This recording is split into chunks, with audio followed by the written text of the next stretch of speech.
Welcome back to the Wargaming Table, everyone. It is time for another battle here on the Sitrep podcast. I'm your host, Oriskany Jim, and today I'm joined by not one, but two brave souls. We have Sitrep 6, Mr. Bill. Mr. Bill, how are you doing? Hey, everybody, how are you?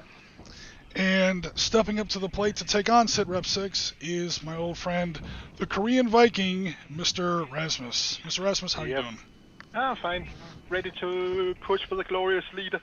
Yes. Kim Jong-un will accept nothing less. He demands results. Mr. Dennis Cross, hello, how you doing? Welcome to the stream. Yes, you are here on time. The only thing you missed was the little bit of technical issues, but no worries there. We took care of all that. The usual sound balancing stuff, but it's all fixed. All right, let's go ahead and get started. Because science teacher, the Korean Viking, those words have never been said before. They were said, I think, on last week's last week's stream. Busted because science teacher, you're not listening to the Wednesday streams. We just proved it.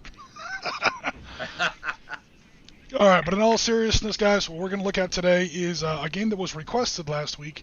We're going to use Battle Carry Sabot system developed here at the Sitrep podcast for individual, almost skirmish level tank combat. Very, very modern, like up to the minute tank combat. Well, like 90s, aughts, teens, stuff like that. We have gone back to 1982 with it before. We did Lebanon once with my friend Damon. But it's pretty much, very, very modern tank combat. Single tanks versus single tanks. At least each piece is a single tank, I should say.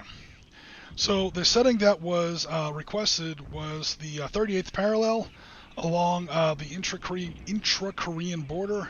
Basically, if North and South Korea decide that 70-year ceasefire that's been going on in the Korean War, which is technically still going on, has just been too long, and it's time to start throwing down again. So we'll go through the Go ahead. Okay, cool. So we'll go through the background super fast here. Obviously, this war is not going on right now. And the great thing about wargaming is that once you do enough research, we did a lot of research to kind of figure out, as best as we could, what is actually there. We're not including reserves. And surprise, surprise, shocker that, reliable information on the current disposition and deployment of North Korean forces is hard to come by, especially on short notice. So there's a lot of question marks on this map. These are the right corps, these are the right number of divisions per corps, but we don't know, or at least I don't know, what divisions are with which corps. Down here near the front, where the frontline corps are, we get a much better idea. When it comes to tanks, probably the biggest single unit that you're going to run across in the North Korean army is called the 105th Seoul. They call it Seoul, it's the capital of South Korea, because it occupied Seoul during the Korean War back in 1950. So the 105th Guards Armored Division. These are usually the guys that get the best tanks right off the bat. There are more Korean tanks. Each division has its own little tank battalion. Also, there's like the 820th Tank Corps or something like that. But the big premier, they're in all the parades that you always see, in Pyongyang. They have all the red flags on them. This is usually the 105th Guards. So we're using them to sort of spearhead our game for today's stream. So what I found here was, obviously this red dotted line is the 38th parallel, or not the 38th parallel, it's the current border between North and South Korea, which is no longer strictly along the 38th parallel, as I'm sure we all know. But you'll see here where this bay kind of becomes a river, and then the river kind of ends here, and then another river goes down here into Seoul, that's the capital of South Korea. And then over here you have more rivers and more valleys kind of extending over here to the east. Between these two is a gap. Now, in real life, there are a lot of bases in here. There's a lot of forces because the Koreans and the Americans have both surmised correctly that this is a little bit of a folded gap situation. So if you really zoom in here, you will see a lot of little installations. I'm not able to find one right now, but trust me, they're in here. There's a lot of stuff deployed in here because it's geographically kind of a thin spot in the line. There is this small river here, and then there's like this little canal here. But basically, this is a gap in the geographic defenses along the North and South Korean border. So just as an educated guess, I went ahead and put the 105th Division striking through there. 105th Division is by itself. It's not really attached to 2nd Corps. 2nd Corps are these 3 mechanized infantry divisions. These first 2 are sort of bracing the flanks, and 105th is breaking through. Their job is to flank Seoul from the east. To stop that, the Koreans are sending in the South Koreans, I should say, are sending in their best unit. That's 1st Corps, which has got 2 armored brigades and a mechanized infantry division to stop it. So, long story short, take your first shot. We're going to put part of 2nd Armored Brigade, South Koreans, that's Republic of Korea, versus KPA, Korean People's Army, KPA 105th Guards Armored Division, and they're going to have a media engagement here in these hills. We've gone through and we've created new values for the 2 types of tanks that we're going to have in today's game. These are, by the way, I'll zoom out a little bit so we can see. These are the media stars of today's stream. Here we have the Seong-un, if I'm saying that right. It stands for Military First, 915 main battle tank. I am discounting that new Korean tank, of which they have exactly 9 of them, and we're not even sure if they work. I think they call them the M2020 so far. They were in the latest armed forces parades in Pyongyang. They look like a cross between an M1 tank and those new T-14s we see in Moscow. So if an M1 and a T-14 got together one sweaty Friday night and had a baby, that's what these brand new Korean tanks look like. But they're so brand new, most Western analysts think that they're kind of fake. They pretty much put like some plywood and some sheet metal around some other tanks and made it look like a new tank. And even if they do work, they have exactly 9 of them. So we're not really going to include those. The next best thing are these Seongyong 915s. So that's what we're using. It's basically a T-62, which sounds really bad. It is really bad. It does have the latest Russian gun on it, the 125. 2A46 smoothbore cannon. It fires pretty much all the Russian ammunition that you can find on the battlefield, except the depleted uranium stuff. So it won't be quite as powerful as a Russian T-80 or a Russian T-90. To make up for that, it is carrying 2 of these Bolsay 3 or Firebird 3 anti-tank guided weapons. So right there on the side of the turret, hopefully you guys can see that, they've just basically strapped 2 Russian TOW knockoffs. This is a Korean knockoff of a Russian knockoff of what is basically a Milan or a HOT or a TOW swing fire, some NATO type anti-tank missile. So, everyone keep an eye out for those. Other than that, it's kind of the same. It's got reactive armor panels. It has a movement of 10 based on 40 miles an hour on road. It's a serviceable little medium tank. Again, it's based on a T-62. It's had the ever-living daylights upgraded out of it, but at the end of the day, it's still a glorified T-62. So, yikes. Conversely, we have the K2, or the Black Panther, main battle tank, made by Hyundai Rotem for the South Koreans. It has basically the CN08, which is, again, basically a copy of, or a made-under license version of the Rheinmetall 120. Same gun in the M1A2, same gun in the Leopard 2. It's the NATO 120mm smoothbore. Again, it fires everything that the American and German guns fire, except, again, no depleted uranium, so far as my research could tell. Other than that, it's got sort of classified armor, which means maybe it has a little bit of CHOBM on there. What it does have is KAPS, K-A-P-S, Korean Active Protection System. These are the sensors for it here, you can see.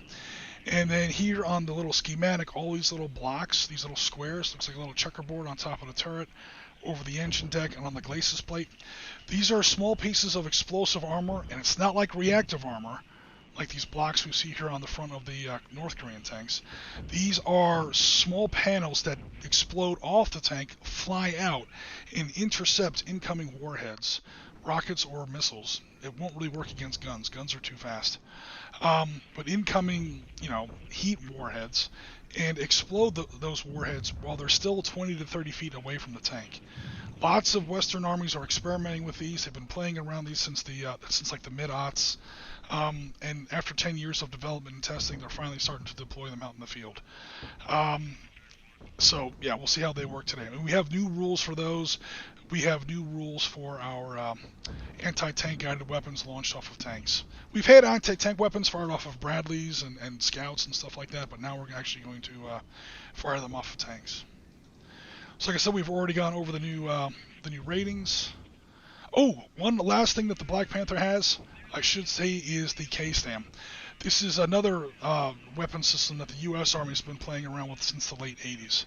That stands for Korean Standoff Attack Munitions, I think it is.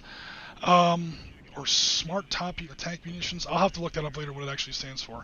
But what it basically is an indirect shell. So the gun elevates way up and fires almost like a mortar. It has a minimum range, you'll notice. You cannot fire at close range. And it flies way over the battlefield somewhere, and once the radar in the shell finds a North Korean tank, it fires a sub-munition down into the roof of the tank. So the penetration numbers, those are the 10s, may not look that impressive. However, it always attacks V armor, or vertical armor. So if you look at like all 6 sides of a tank, you know, the front, left, right, back, bottom, top, the top is always the weakest armor, by far, not even close. Strongest armor is always the front, second strongest armor is on the sides, third strongest armor is on the back, fourth strongest armor is underneath, because there's road hazards, mines, IEDs, things like that. Very, very few weapons can ever attack a tank truly from the top. Even an A-10 Warthog strafing is usually attacking the front or sides, because of the low angle of attack. But something that can truly attack a tank's top is going through some tissue-thin armor. So be on the lookout for that. I will be. Here is the map for today's game. This is just a small, section of that battlefield area that we were looking at before on the big map. Each, like we were talking about in previous episodes of Battle Carry Sabot, each of those each of those grids on a physical table would be about an inch, and they represent 50 meters of ground. So the scale is roughly 1 to 2,000. The tanks are obviously not to scale with the terrain. However, a small dot on the tank unit will designate the exact position of the tank. I won't go through all the rules of Battle Carry Sabot because we've had 3 games of it before here live on stream. But the basic situation is part of that 105th Division is one regiment of it, in fact, 1st Regiment of 105th Guards Armored Division is pushing south along this highway, again, trying to outflank Seoul to the east. So Seoul is way off here to the southwest somewhere. And as they moved down, they ran into the main body of 2nd Battalion, 2nd South Korean Armored Brigade. And there's a huge battle in progress. So far, it's not going so hot for the North Koreans. The North Koreans are not able to break through this little bottleneck, and they're looking now for other options. The 3rd Company of 1st Battalion of that regiment, that is Rasmus's command, total of 13 tanks, including his own vehicle, has been detached out to the east. This main battle here is not going well for the North Koreans. They're not. That frontal attack has not worked, and now they're looking for options. So there's one uncommitted company in the regiment, that's Rasmus. The battalion commander and the regimental commander says, hey, detach over here to the east and try to find a way around this South Korean position. Okay, so he's heading down here. He runs across one APC of the South Korean forces. It's sent out there on like defensive picket or defensive reconnaissance. They see him coming. They start to send out a radio call. North Korean tanks are coming down from the north along these eastern roads. Boom, he gets knocked out. So it's almost like Empire Strikes Back, where it's, Imperial troops have entered the base. Imperial troops have But needless to say, 2nd Battalion, 2nd Armored now has a warning that there are North Korean tanks trying to flank them around to the east. That's when they detach Delta Company, or I should say Delta Company's commander, reaches out to his XO, that's going to be Bill, and says, Lieutenant, whatever Bill's Korean name is, take one of my platoons, that's 4 more tanks plus his own, that makes 5, head out to the east and head off those North Koreans that are coming down from the north and trying to flank us to the east. So what that means in game terms is this area east of this yellow dotted line is going to be the actual battle area. This is the main battle. Don't mess with that. That's its own tragic comedy that's unfolding over there. That's a Panzer leader battle taking place over here. Over here, however, yeah, Rasmus is tasked to head south along these roads, find a way around the enemy flank, and Bill has been sent out there to head him off. Conversely, that's pretty much the battle. Very simple victory conditions. It's a straight smash 'em up. It's 5 good tanks versus 13 not so hot tanks. This game has not been play tested, or I should say, this scenario has not been play tested. So, if it doesn't go well, I do apologize. But I took my best guess, and we're going to give it a shot. And war isn't always fair. Well, yeah, that's what the victory conditions are supposed to compensate for. I mean, no, the battle's certainly not going to be fair, but I'm hoping that the victory conditions are going to be fair. The victory conditions are down here. Very straightforward. It's pretty much just based on kills. With, of course, the South Korean tanks destroyed, yielding a much better victory point tally because they're harder to kill and there are fewer of them. So, in short, it's the usual few against many. You know, a large number of Eastern Bloc junk versus a smaller number of better Western-style tanks, and, you know, we'll see who wins. Alrighty. I get a horde for once. There you go. So let's see what's going on here, Mr. Stream. Okay, tank smashing time. Here we go. Get in and get some, says Dennis Cross. Going to be, let's see, so Walkabout Games says, going to see K2 Black Panther smashing North Korean tanks. That's right. It is amazing tank for the mountains and hills in Korea. Yes. So, yeah, we'll get into all the terrain rules as we get going here.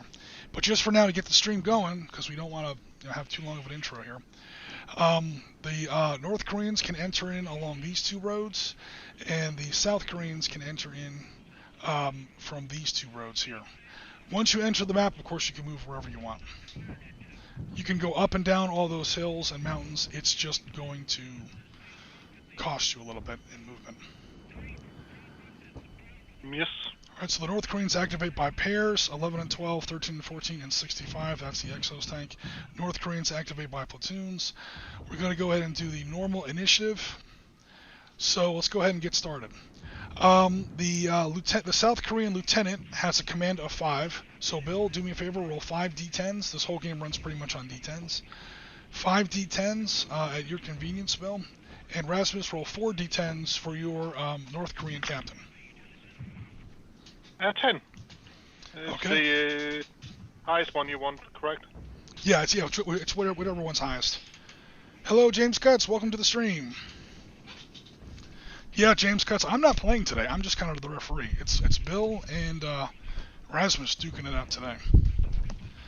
My highest roll is a 9. So who is going to... so Rasmus, which side is going to have the first move? We'll let the South Koreans do the honors. Okay, so the South Koreans move... Again, they activate by pairs. So K11, K12 is one pair. K13, K14 is the second pair. And then, of course, the XO is number 3. Which element do you want to move first? Oh, I thought Rasmus was going first. I'm sorry. No, Rasmus won initiative and therefore declared you were going first. Oh, I see. Let's come in. Let's bring. You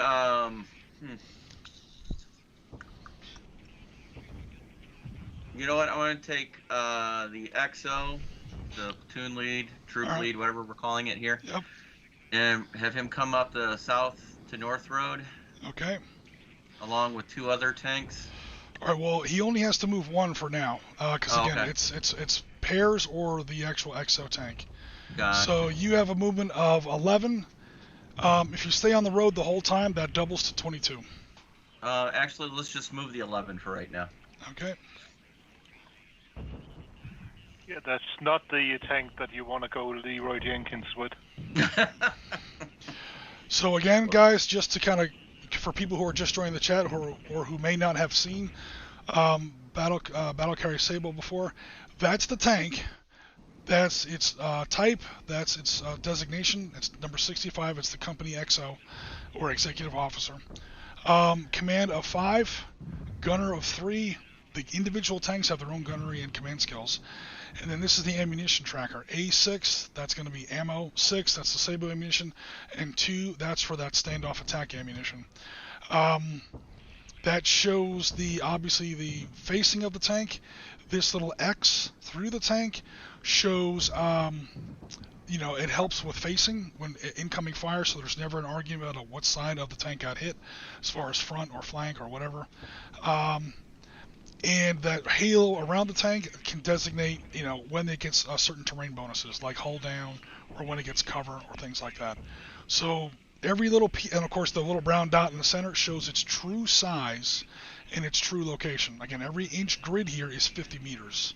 So the tank is not a Rat 2000 from World War II or whatever, those fictional German tanks that are like 500 feet long or something. That's just the shape of the tank, and I made it bigger so that you can see the facing and all that other stuff easier. But that dot is the true location. So that's 11 inches down the road. That is, so far, Exo tank. All right, Rasmus, it's now your turn. Yeah, we'll take the third company, of third group. Third platoon? Yes. All right. And they'll come in on the eastern road. Okay. They have a speed of 10. Are they staying on the road the whole time? Staying on the road the whole time, and going down to the corner of the L. So. Okay. So, right about where the 8 is? Or are they going to go to this corner? That one. Okay. The one you got the mouse on. No worries. Tell you what, let's not put the platoon leader in front.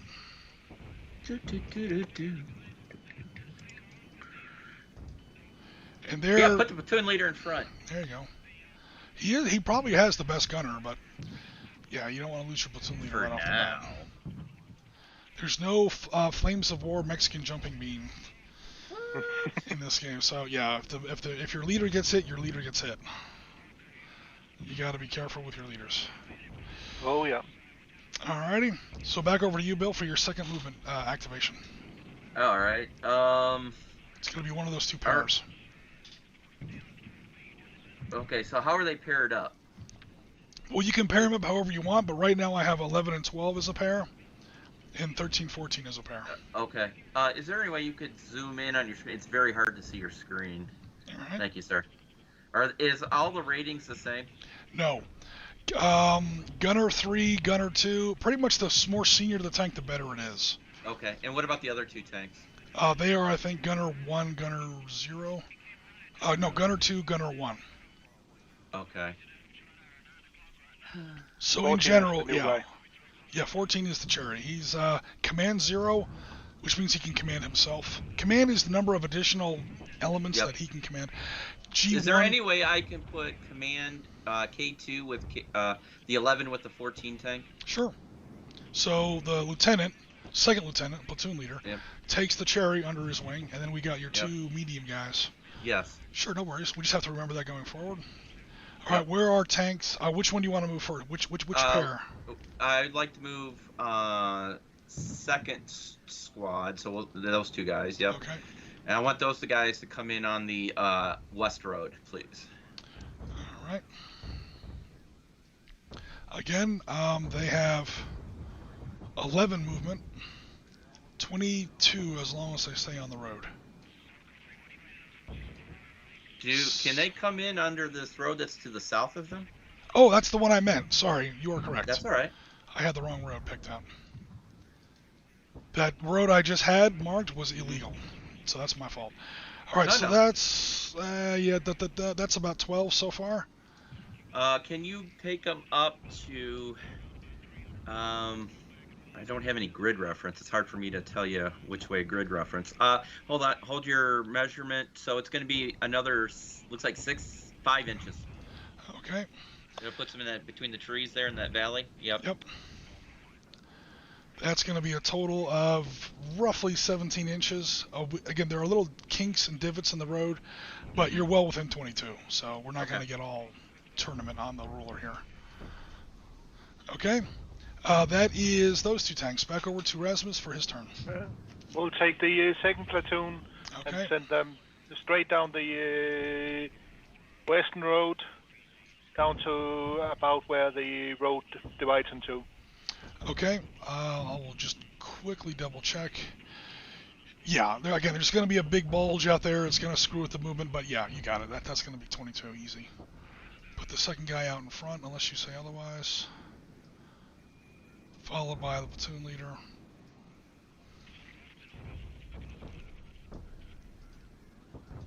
And the other two guys behind that.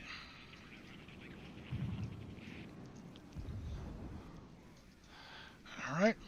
And then your last two tanks, Mr. Bill. Just have them come up the north-south road, please. Are they able to veer off?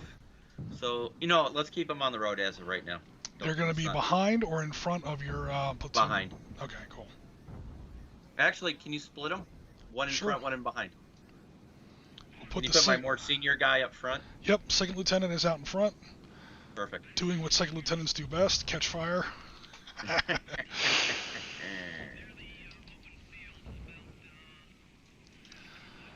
Okay, and then to the rest of your tanks, Mr. Rasmus. Yeah. We'll come on the western road and then go straight south. Not following the road, just go straight south, cross country. Okay, so how far are you taking that western road? Just to get on and then straight south. So. Okay, cool. So, how about we just say, all right, we're just gonna head south from the outside.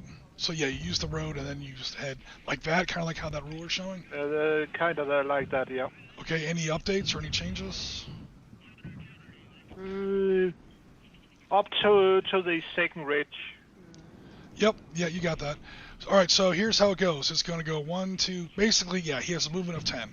The problem is he's going to cross some trees. That's going to cost him 1 movement point. Second thing is going to has to cross 1 elevation line. That's going to cost him a 2nd movement point. So he basically has a movement of 8. So the first tank's going to wind up here. After that, they can come on either in column or line abreast. Line. All right. And keep the command tank an inch behind the first one you put on. So like a basic little assault line here. Yes. And then the last thing is your actual company commander, basically your tank. Yeah, and he'll come on the same and follow the road down to the first divide or the first kind of L shape in the road, a bit further up there. Yep, you got it. Cool. Alrighty, so I think that completes movement.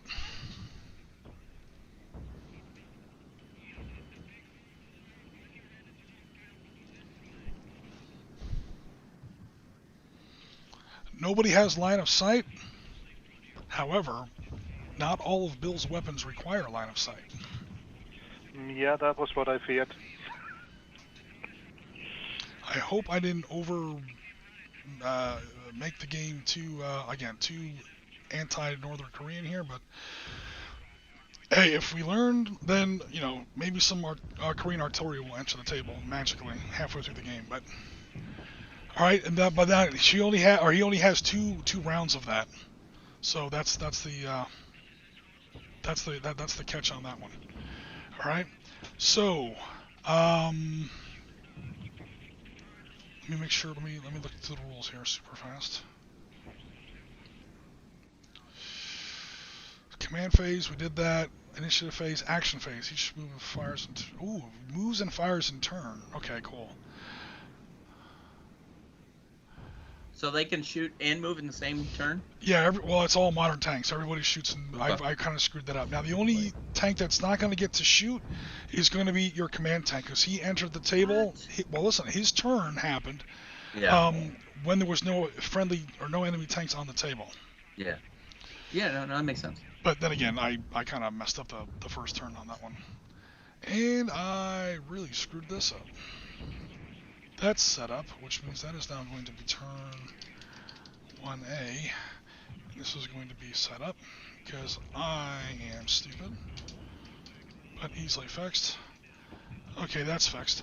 All right, so what that means is if you want, again, your ammo on this is very, very limited. You do have 4 tanks that can fire that that K-Stam stuff if you want.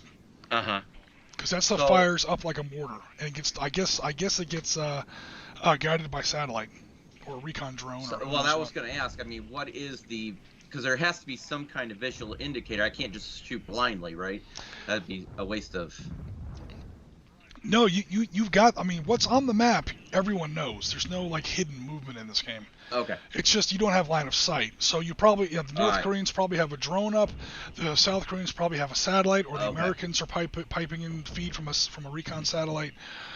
Everyone sees what's here. It's just, can your tank gunner draw a bead on it? Okay. And long story short, you do have a very limited ammunition load that doesn't require line of sight. Okay. And so then the first 2 tanks that came on can shoot at the first platoon of mine, and then on the second platoon. Yeah. Because we kind of have to go by what was available at the time. Yeah. So okay, so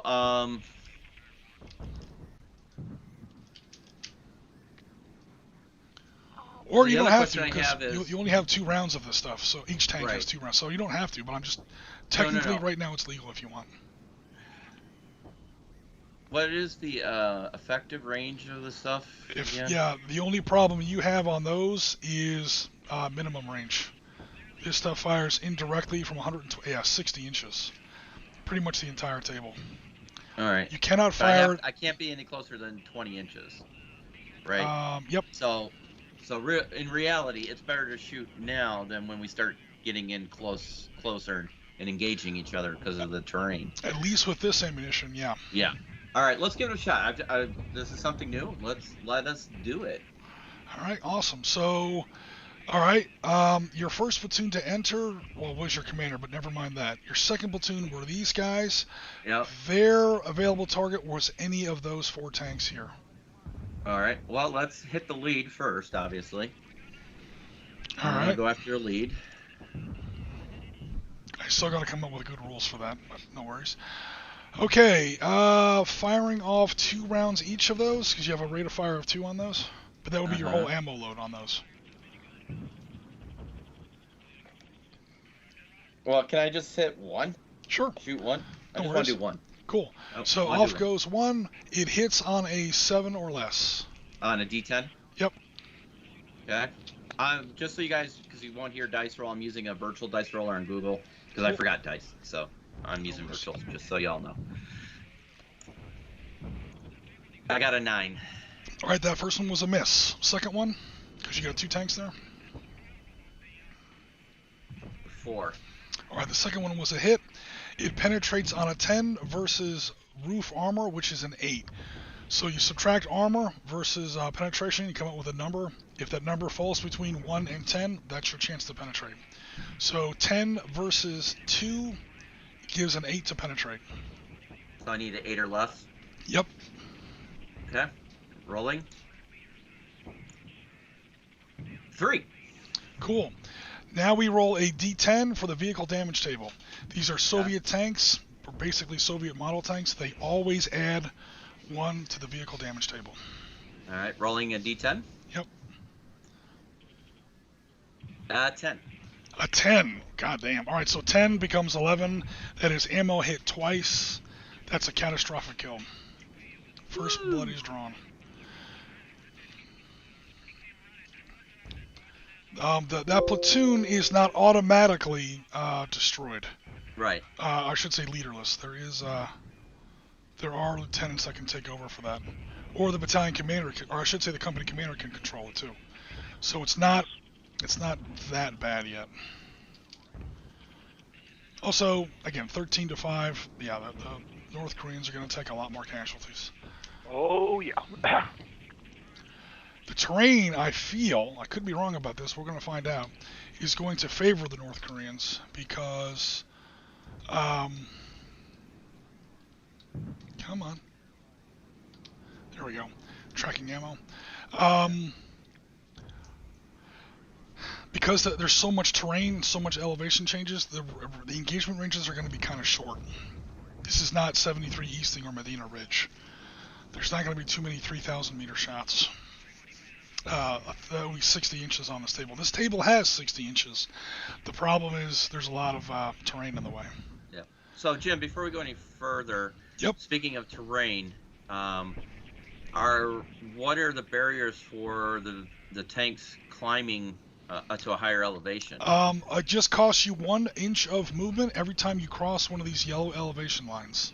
Okay, so we're not going on steepness, like, the lines are close together, indicating a more steep hill versus wider. Well, when the lines are closer together, you pay additional inches. Okay.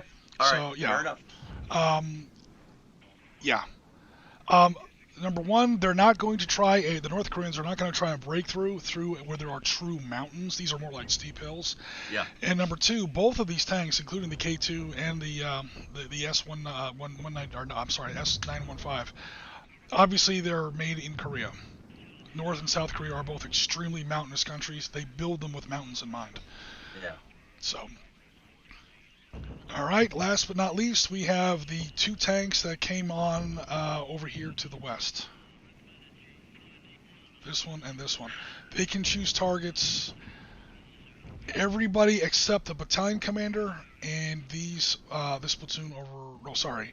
They can choose these 4. Or. Nope. You're right. You're right. These 2 on the road. These 4 or this group. These guys were not on the table yet. If they want. Let's go ahead and shoot. We'll fire at 1 salvo each. Okay. At the lead tank in the company coming from north to south. Not the unit I fired on, the other one. That's directly west of it. Yep. Okay. All right, rolling. D10, first one. 2. That's a hit. Roll the second one.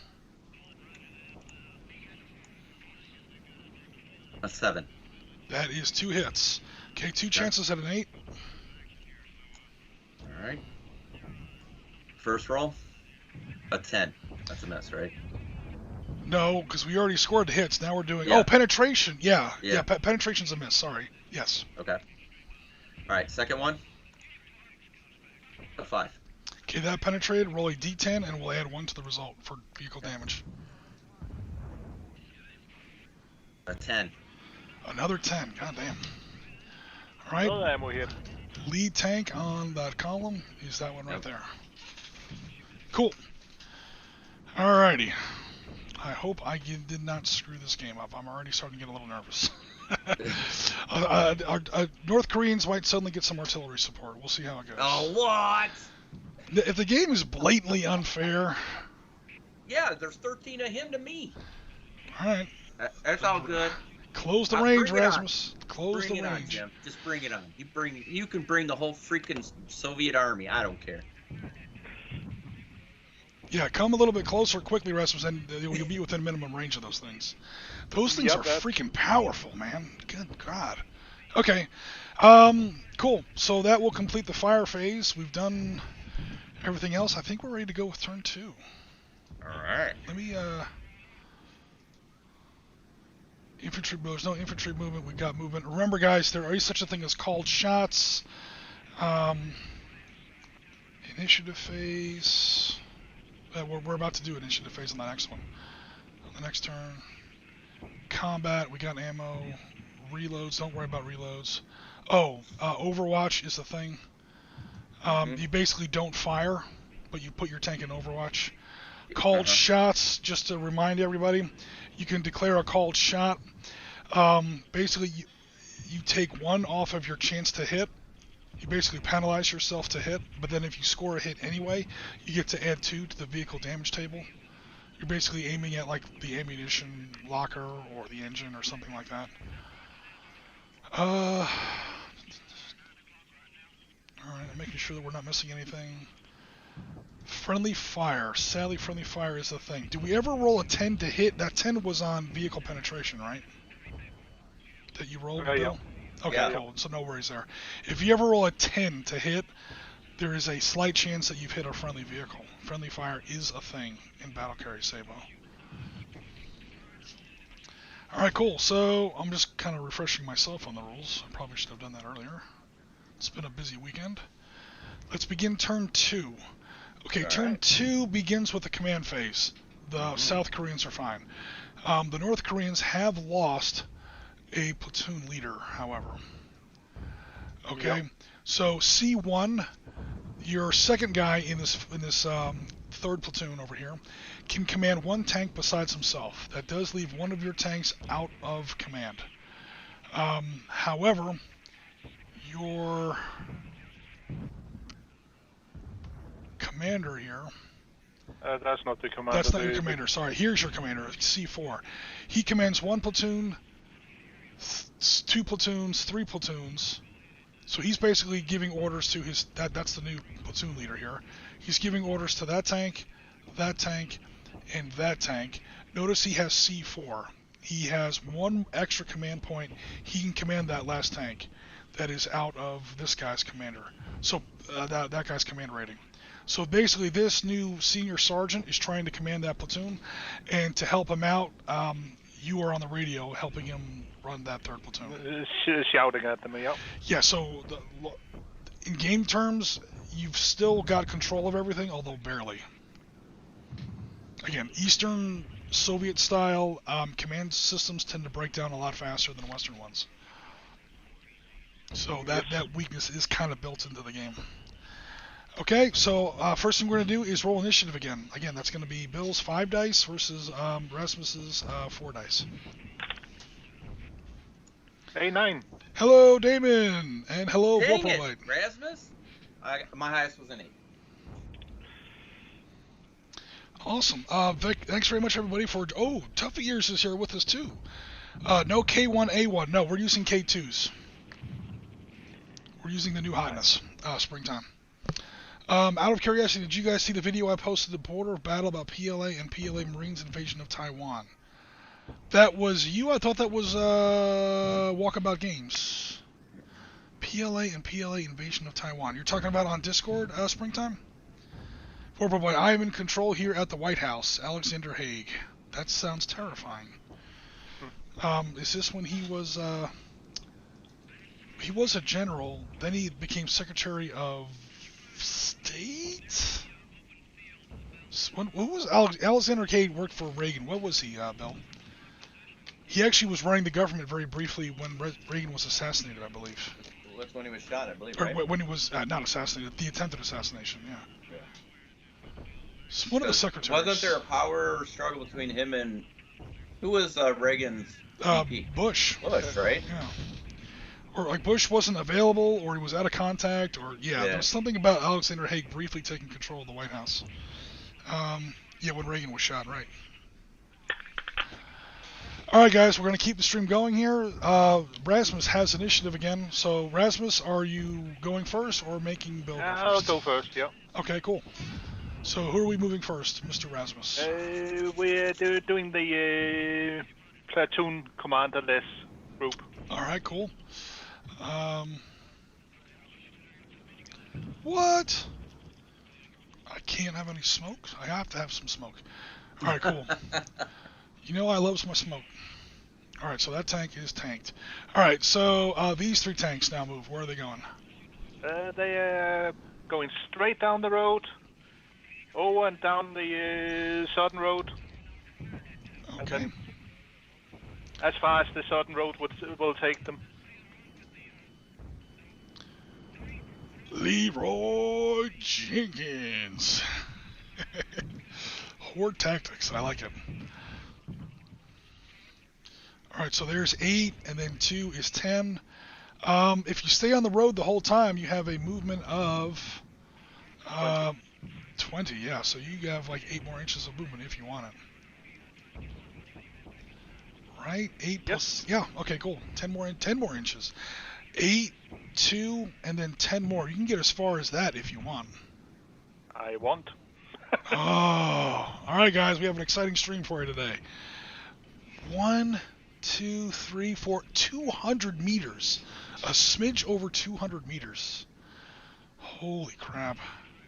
All right, that guy was going to be about 4 inches back from that. 1, 2, 3, 4.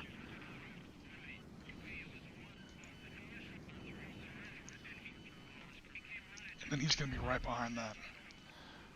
Wait a minute, can I do reactive fire when that guy comes into range? No, because he's not in defensive fire. No, the first one. Yeah, he's not in reactive fire.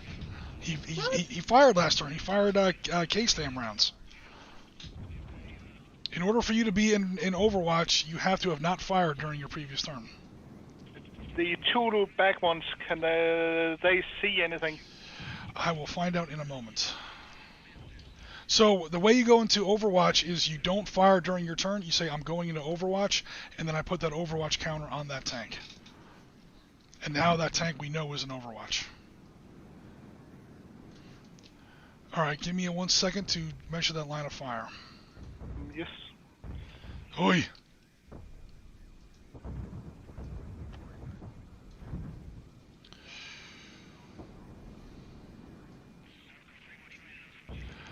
The first one, certainly.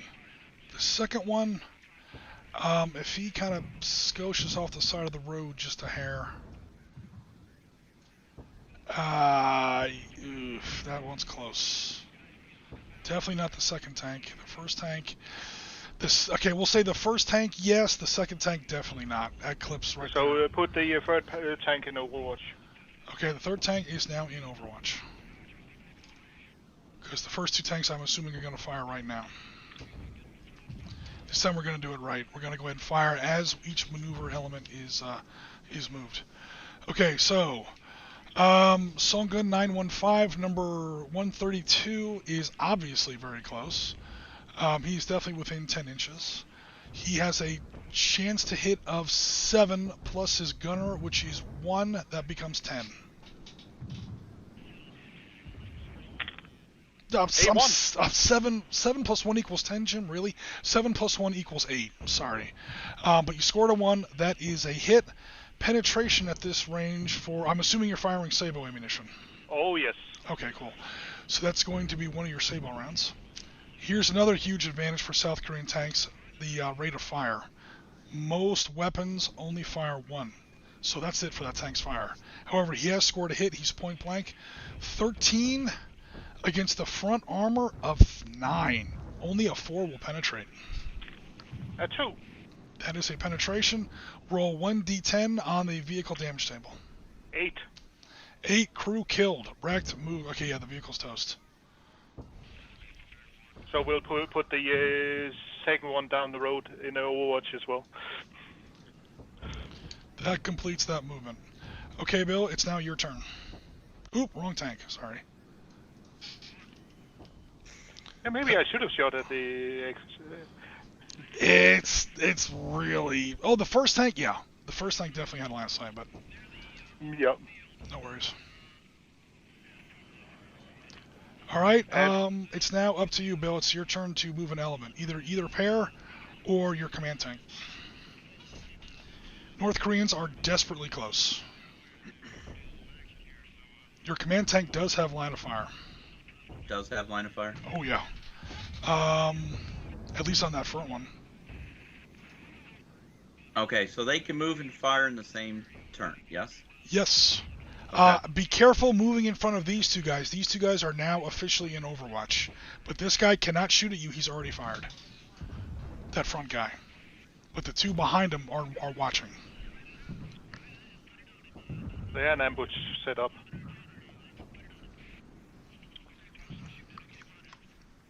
What is the distance between my 2 tanks and those 2 in Overwatch?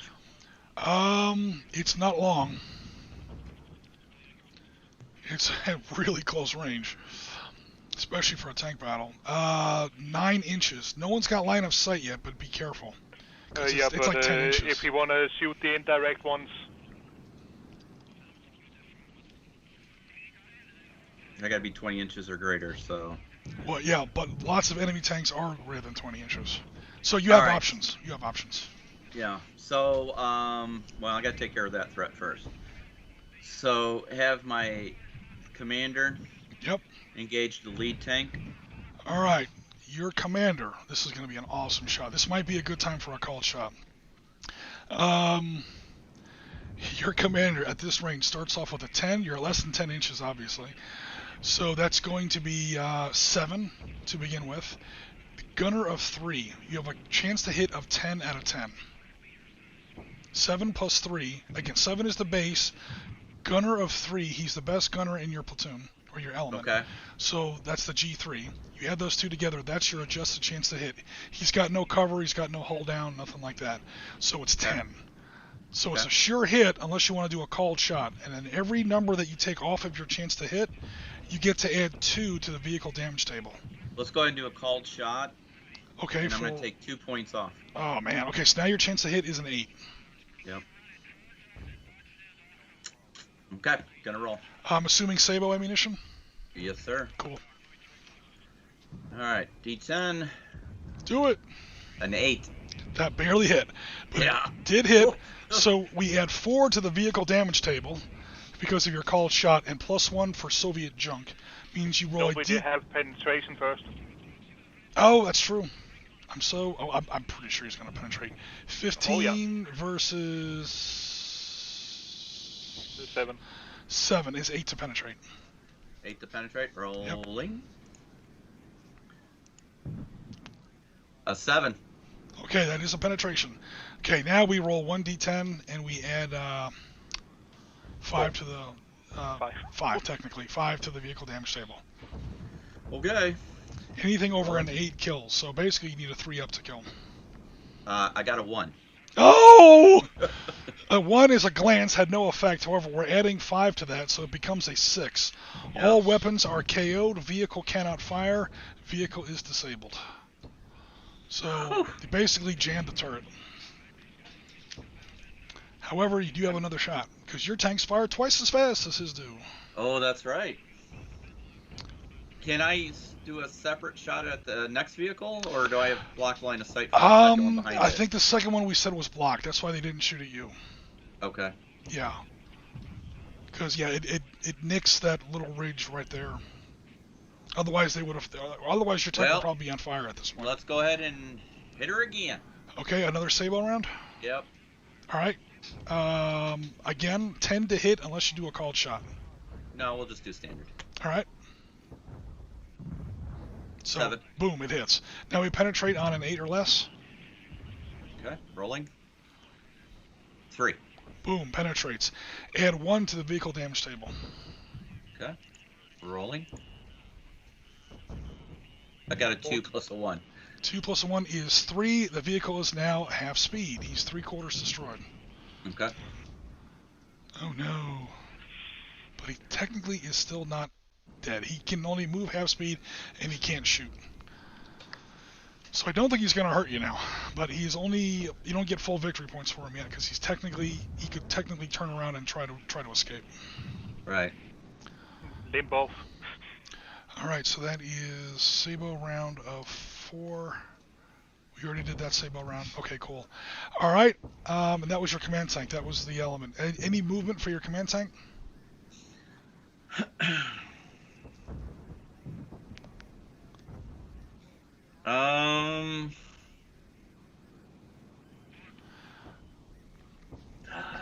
If you hop up on the ground on either side, on the high ground, you're screened against those other 2 enemy tanks as long as you don't come within 2 inches of the side. All right. Because these are relatively steep hills. Steep hills are 2 inches. Gentle hills are 4 inches. Okay. So can you put me north? How about we go northwest, almost up to the ridge line there? Like so? Yep. Perfect. Cool. Obviously, he's shooting through more than 2 inches of elevated terrain here, so these 2 tanks do not see each other anymore. And of course, these 2 tanks definitely don't see each other anymore. Yeah. All right, and that was 65. That was the element. We now go to Rasmus for his second turn. See, it's either command element or a pair, command element or a platoon. So what's your second platoon that you're going to move, Mr. Rasmus?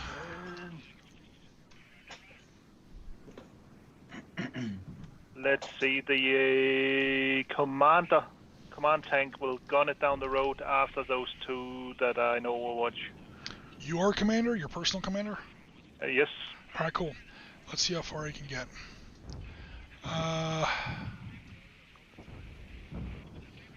That will be roughly 12. That is... We'll take 1 inch off of that, so I'll start the 1 inch up here. That is now 18, 20. You make it about to that junction right there.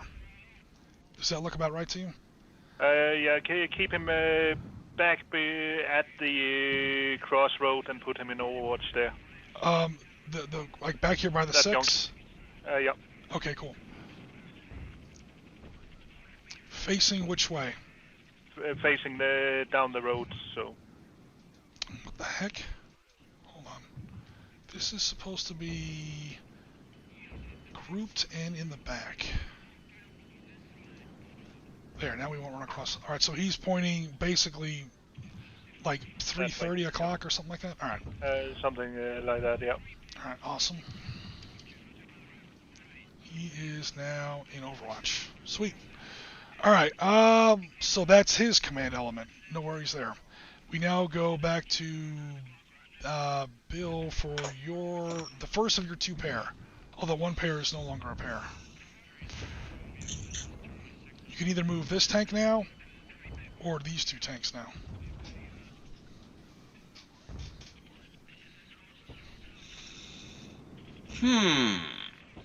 Well, actually I want to fire my other 2 rounds of nastiness. Okay, which we're talking about? That'd be what, 11 and 12, or 13, 12. Okay, cool. So we're gonna fire off the rest of our K-Dam or whatever they call it. Yeah. All right. K-Stam actually. K-Stam. Yep. All right, cool. What are their targets? Let me get the longer ruler up here so I can see what's up. Yeah, the minimum range is 20 hexes, about 1,000 yards. 20 hexes, 20 inches, sorry. You guys know what I mean. Yeah, so the commander got close. The commander's like, get under the minimum range of that weird tank goofy shell, whatever the hell they call it. They're a bit gamey, but... Oh, no. Trust me, once the enemy knows, once you know, I mean, everyone gets intelligence reports.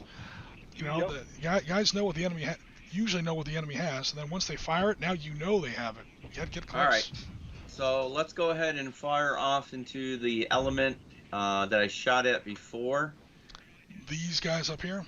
No, the guys in the valley there. Yep.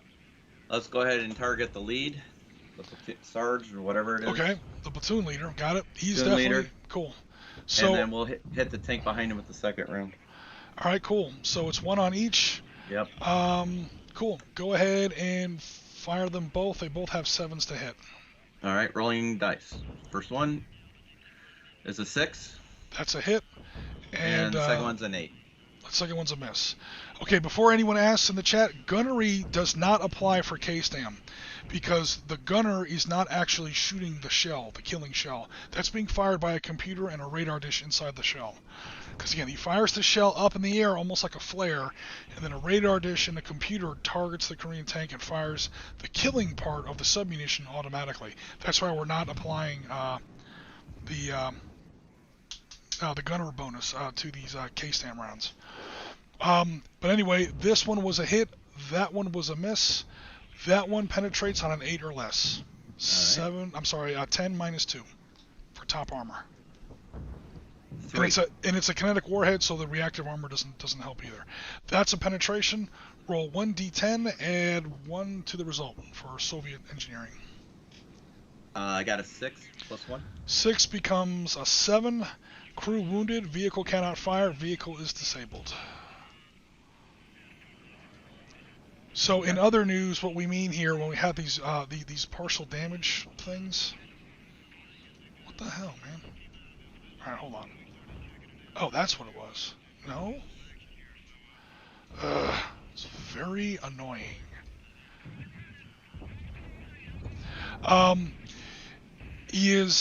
Red is half a kill, yellow is a quarter of a kill. So 2 yellows equals a red, 2 reds equals a kill. This tank that is all kinds of screwed up is 3/4 killed, because Bill scored a red and a yellow hit on them. So if we go down here, vehicle damaged is a yellow. I should probably color code this chart just to be super clear. Vehicle disabled is a red, and then anything vehicle killed would just blow it up. That is the damage system for this game is pretty simple. Alright, but that is another platoon leader, but he technically is still in the fight, so he can still command his platoon. And that other one was a miss. Okay, those 2 tanks down there, K2 number 13 and K2 number 12 can now move their full movement if they want. Come up to me, come up. Yeah, be careful, that guy is in Overwatch. Who's in Overwatch? Oh, he is? Yeah. That's fine. Company commander. Can you zoom in a little bit, Jim, sure. please?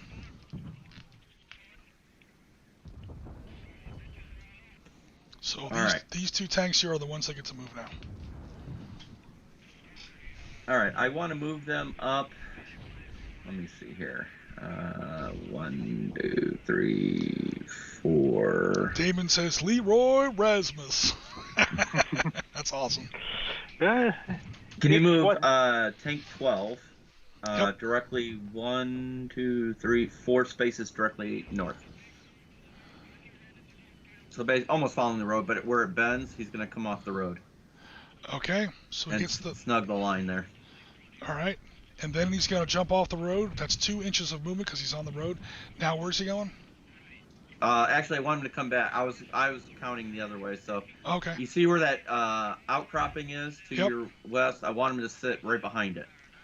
So kind of like that? Yeah, but face him directly north. So the barrel's pointing along the side of the ridge line there. You know what I'm saying? Gotcha. Sound like that? Keep going. Keep going. That's good right there. Okay, yeah, there's a little bit of delay there. Alright. Yep. K13, what are we doing? Or K213? Yeah, I'm watching the Twitch stream because I can't see the Skype one real well. So, all right. So I'm going to have a little bit of delay. Okay. K13, we're going to have him come directly up the road, and he's going to go east of K12. Right. And can you go into that wooded hex there? Or wooded square? Like back there or over here? One back. Right there. Cool. I'll let it sit there because of the latency delay. Yep. All right. Perfect. All right, cool. Alrighty. Now they did fire, so they can't technically go into Overwatch. And they are now out of their indirect hotness. Oh no! Come on, machine, give me a break. They have full Sabot rounds though. Sweet. Okay, we then go back over to Rasmus. We'll take the shot up. There's a ghost platoon. BMP on the map for some reason. He's left over from the last battle. He disappears. Sorry about that. Put a smoke on him. Oh no! We'll take the shot up platoon. Okay. 20 inches down the road. Leave the shot up commander behind the overall commander. Alrighty. So that's number 12. Oh, I'm sorry, that's 12 inches. Again, there's a little bit of a dog leg in the road there, so I will do that second part. I won't start at 0, I'll start at 1. Okay, so that's 12, that's 16 inches. 16 inches when he passes the your command tank. So that's the last one. Alright, so he's now moved 16 inches. Where does he want to spend his last 4 inches of movement? Drive him up to the T road going T crossing going south. Okay, like so. Yep, and place him in Overwatch. Alright. Facing about where he is now? Or Yep. and point him southeast. A Southeast. little bit more. Yeah. All right, that's the first one. To try to take any shots coming up any of the roads in the front. And the other guy was started off a little bit in front of him. Yeah, place him next to him, something like that. Yeah. Actually, hold on. This guy was in the back, so we'll put him in the back. This guy was in the front, so he can get a little bit further. That way this guy has room to do this and point his gun down the south road. Does that look... Okay, cool. That looks good, yeah. Oh no, then the earth moved. Alright, cool. And the shot up platoon commander, place him behind the company commander. He can't shoot, but he can move, so... Cool. Yep. Alrighty. And then back to your last tank, your Cherry, K14. Mr. Noob, what's he doing? Besides panicking. Oh my god, those are real bullets! He's not panicking. Please. Alright, he's gonna fire his K-Stam. Okay, he's got one left. Who's he shooting at? Yes, he does. What's the range to the battalion commander? Oh no. Let's see.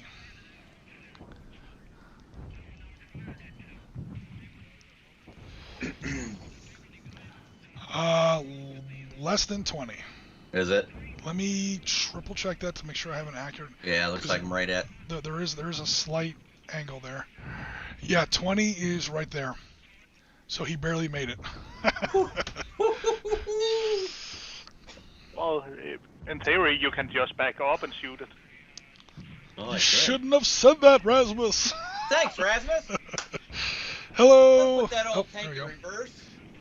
Couple inches. Dennis Cross says, are these rules available anywhere online? I might want to use these for some Butterbar to 4-star project event. Aren't you in the Discord channel at some point way back when? Yeah, I can put the spreadsheet up there. It's not really complete enough. And every time we play, we basically add new tanks. So if you go here to the rules, you can see, well, first of all, here's some of the rules. Like so. It's not really written in clear rule format, like rulebook format, like Dark Star or Valorant Victory Modern Expansion. And we have, we're kind of going through, and every time we play, we're adding some more vehicles because we're, expanding so it's not complete. I can put up what you guys want. I can put up what I've got if you guys want, but honestly, it's not complete. Now, if you want to use it for Butterbar 4-star, we can always play on Discord, Dennis, or we can play live on stream, or we can play on Discord where it's not live if you don't want to play live. Yeah. Well, there's always a way. Life will find a way. All right, so K14 is going to back up. Oh no! Damn it! Not the World 2. Now, backing up is half speed. So he's still on a road, so it's still 11 inches. It doubles to 22, halves again to 11 because he's in reverse. Either way, he's going to back up to where he is more than 20 inches away. Yep. And then fire off his one K-Stam round. Yep. Damn it, stop doing that. I keep moving the map. Lock it down, sir. Lock it down. Now, I'm going to go ahead and declare at the moment that Rasmus automatically wins Sportsman of the Weekend award. He does. Okay, go ahead and do it, Mr. Bill. Because of his generosity, know I'm going to flub this. It's 7 to... You got one round left. It's 7 to hit. Yep. 2! That is a hit. It penetrates on an 8.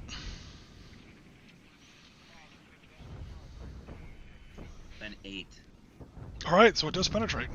Roll on the vehicle damage table, add 1 to the result.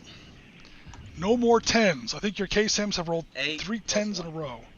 8 plus 1 is Fuel explosion. 9. Fuel explosion. Wrecked. No mover fire. Vehicle is killed. That might be game. Well, no, not really. No. But without a battalion commander, it's going to be tough.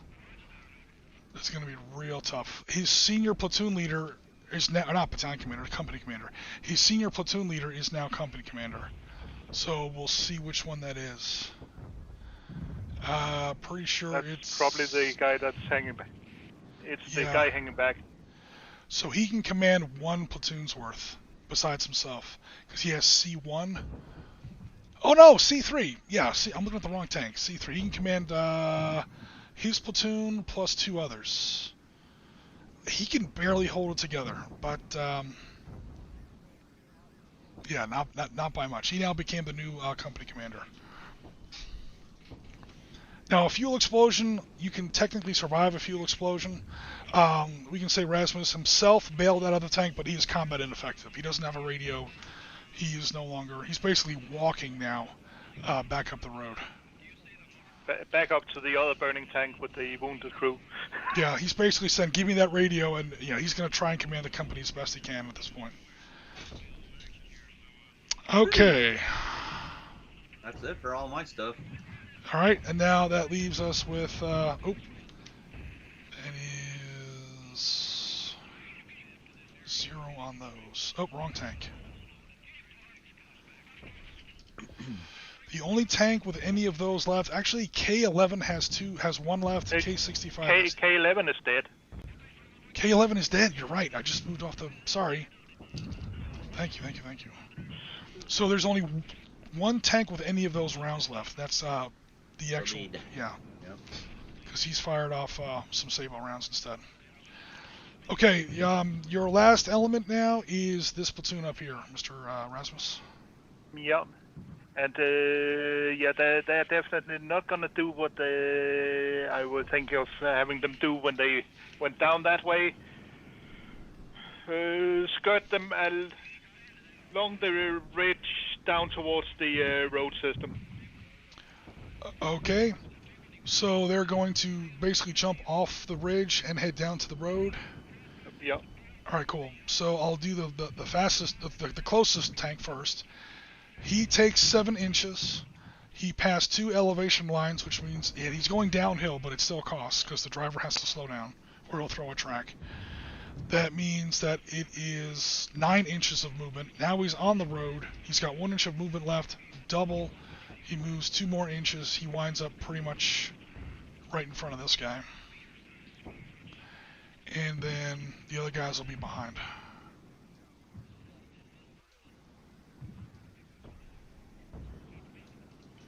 How's that? That looks fine, yeah. That'll be the Johnny-come-latelys to the battle. Alrighty.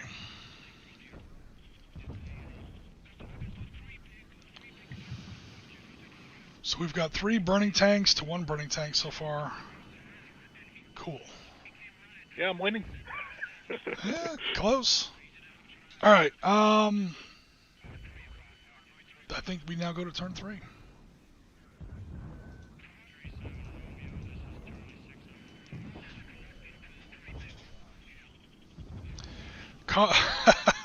Damon says, "Forward, Comrade Sergeant. You are now a company commander." Kind of. One of the senior lieutenants is now a company commander. Okay, so speaking of that, which one are we designating as your new company commander? It looks like either your senior platoon leader is technically this one, platoon leader of 1st Platoon, number 111. Yep. So he has command of 3.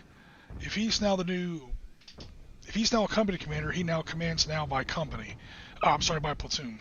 So he can command 3 platoons. His own platoon, and then 2 more after that.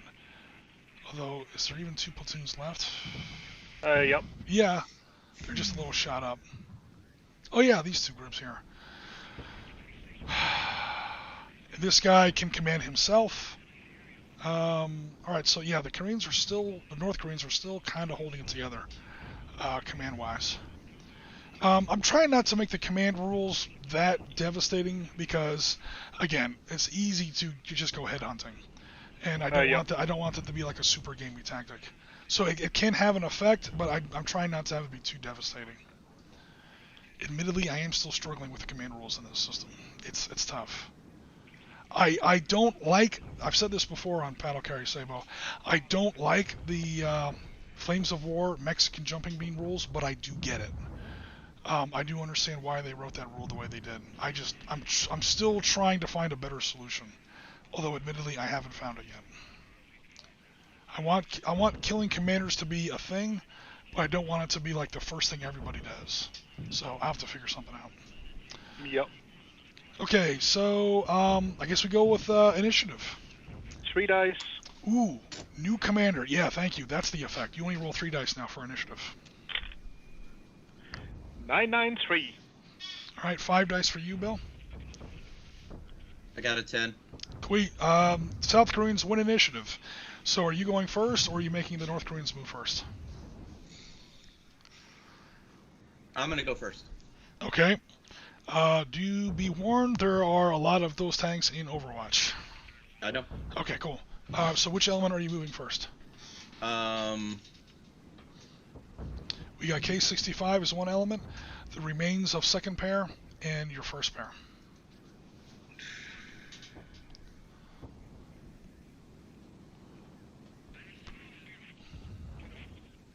My second team, 12 and 14, I believe it is over there, or Okay. 12 and 13. Yep. Put them in Overwatch. Any movement before they do that? They can move and do Overwatch? Yeah, they just can't fire. Okay. Basically, they can move however they want, and then they save their fire for if the North Koreans do something cute. Gotcha. Okay.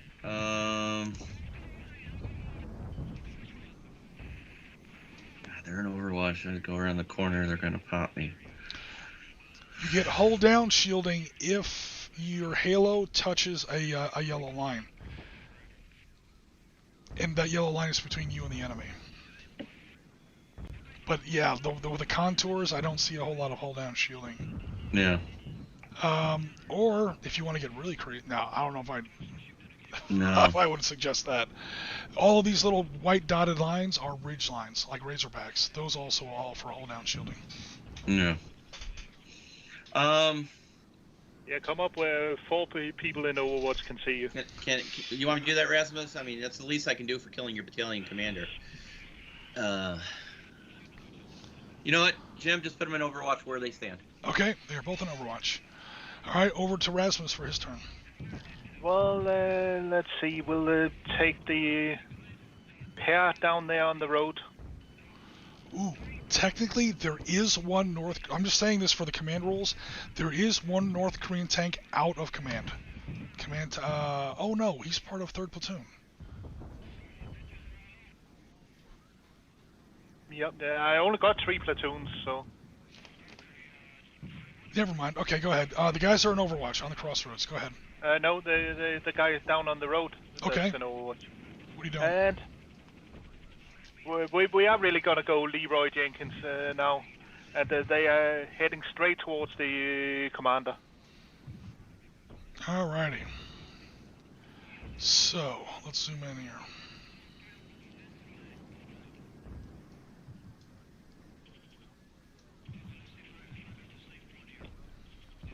Let me turn this thing around the other way.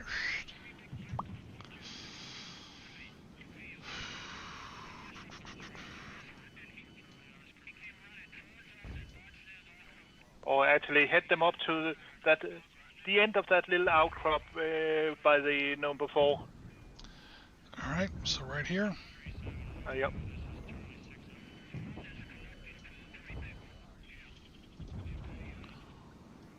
The That other guy tank. can half speed it back. Alright, so where's the second guy going? Tank number 134. Next to yep, there.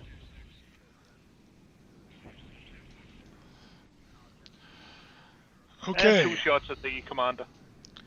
We are ridiculously close. Well within 10 inches. Alright, so the first guy is going to have Commander Gunner. Okay, they both have Gunner 0. Again, North Korean tank crews. These aren't even platoon leaders. So it's basically just going to be 7s to hit.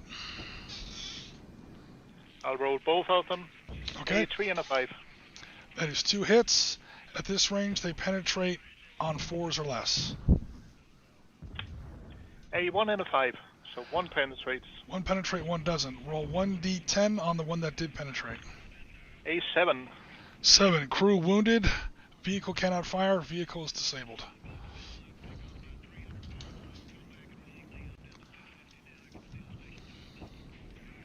Give me a second here.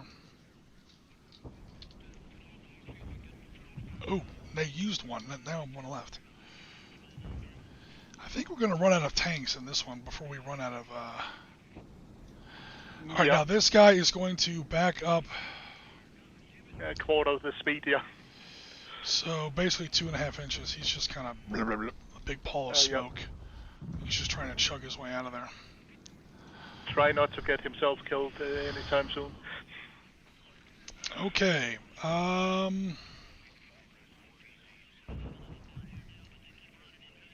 Oh, wrong way. Cool. That is it for that. Now it is up to Bill. Bill, it's your turn. K-14 can still fire. Yep. K-2 is still in the fight. He just can't shoot, but he can still command. And he can still move. He has full movement.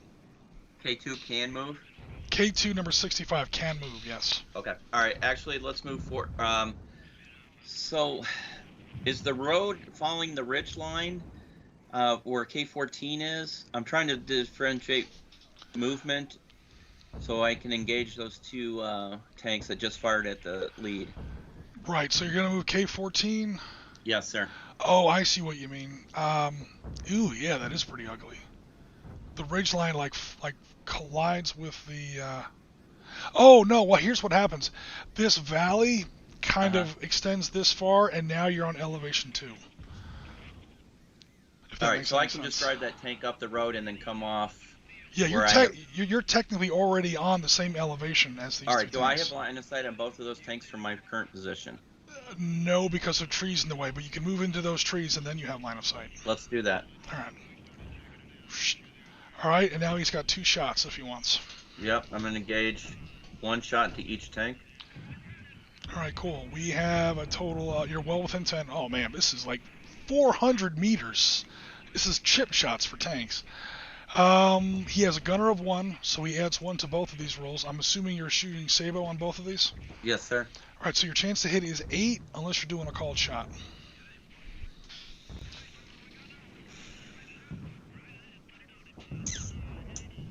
Let's try a called shot on the first roll. We'll roll them independently. So I'm going to target 134 first. So we'll do a called shot on that. Just 1 point this time. So no worries. So your new chance is a 7. All right.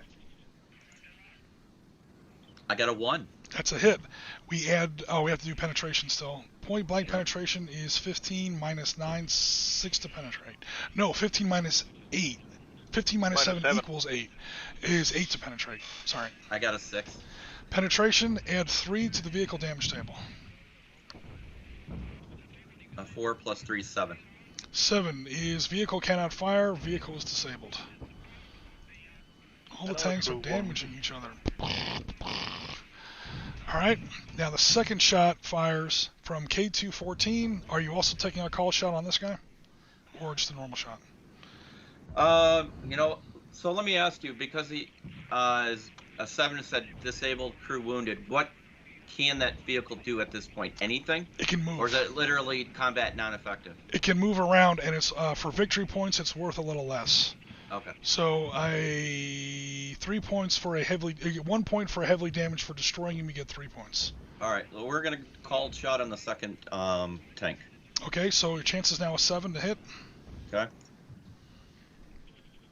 A 7. Barely hit. Chance is 8 to penetrate. I got a 1.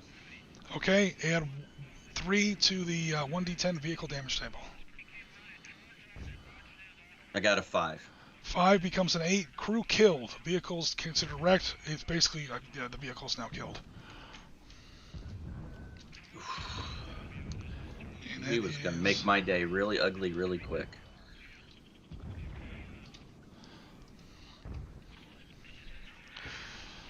Holy crap! What a slaughter!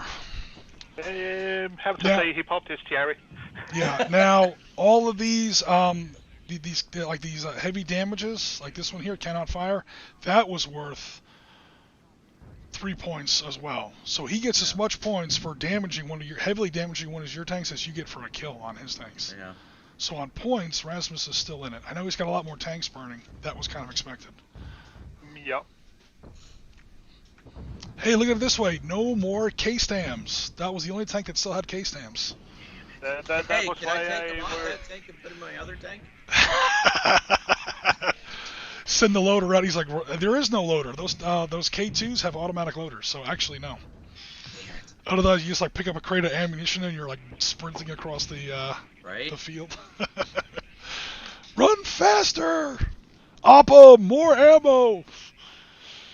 I'm sure you guys got that. It was the crew that were wounded, so they might not be able to run with the ammo as well. Yeah, there's also, I mean, we have rules, but you need like an actual, like, that's like for Bradleys. When Bradleys have to do reload missile drill, they have to load that. Yeah, so there are rules for that, but no, that wouldn't apply here. When I have like vehicle, tank rearmament or like tank, what's the word? Munition carriers. You can actually fall back and rearm your tank as you go. So let's take the guys up there on the crossroad. Alrighty, these two guys over here. Yep. And they're gonna gun it down the road. Down the southern road? Yes. Alright. Oh no. Here comes more drama. So no more Overwatch, I'm assuming. Okay, they're already... Oh, come on, you. Already on the road, so they start off with a movement of basically 20. And the aim is to get up to the end of the valley. So there's 12.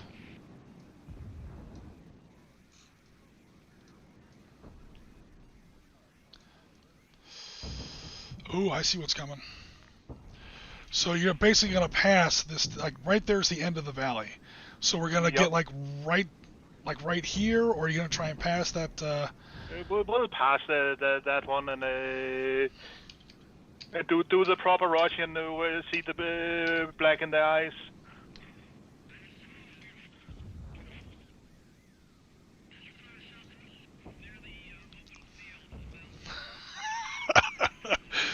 He's getting within bayonet range. Damn it. Just to make it difficult for you, I know. There we go. Yeah, now you have plenty of movement, but just for the record and for people in the chat, he did pay 1 extra point of movement when he got to the end of that road.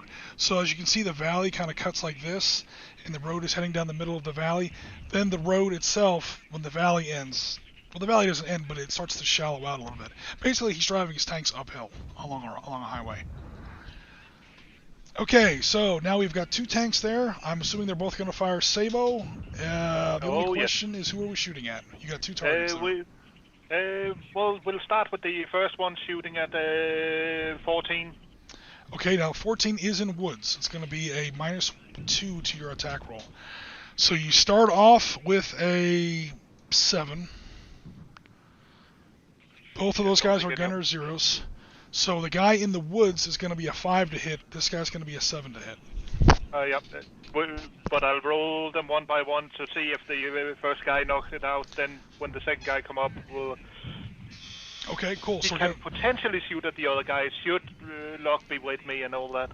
Cool. So we're going to shoot at number 14. The chance to hit that is a 5. A 3. Boom. That's a hit. Penetration is a 4. A 3. That's a penetration. Roll 1d10 on the vehicle damage. A 10. Oh, ammo hit. Oh no. That one is smoked. Okay, the other one has a target to hit of 7.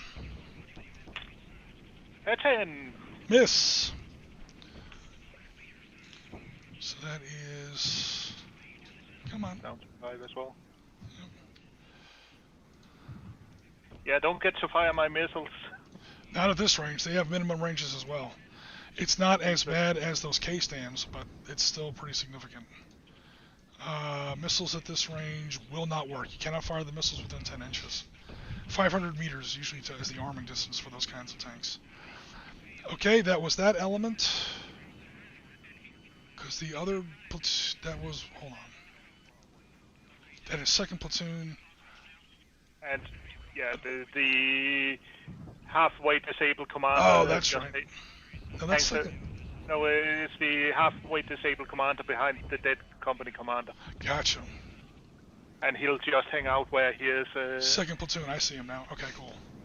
So the first number is the company, second number is the platoon, third number is the, for people in the chat who may be wondering. Yeah. It's the actual tank. Okay, no longer an Overwatch because he's on fire. Okay, so, yeah, so is that tank going to do anything? He can't fire, but he can still move. Just move him north for a little bit, just to hide him better. Now there's no more death from the sky, so... Alrighty, that concludes second platoon. Third platoon is now moved. First platoon we'll get to. We go back to these two. Was that it? Has all, because they went into Overwatch, fired. Are we done? Yep. At least cool. my side. Alright, so now we just move this last platoon up here. And that'll go down to the crossroad. The T-junction going north. Spread them out in a line of 3 with the commander behind them and put them in Overwatch. Okay, heading, pointing south? Pointing southeast. Alright. I'll put that back in just a second.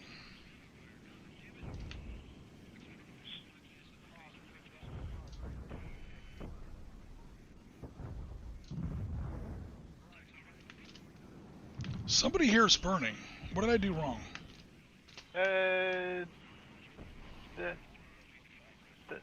Yeah, one of them is burning. That should be the one from first platoon. Second platoon. So all of first platoon is complete.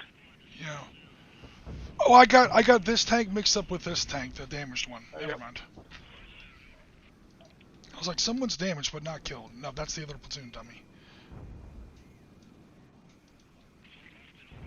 And the whole idea is just to cover the road should the first pair there get queued.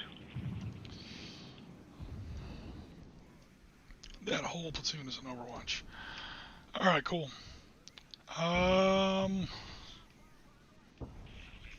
Holy crap. I think some South Korean helicopter gunships might be coming in the table here. Okay, That's why I got anti-air missiles. This is true.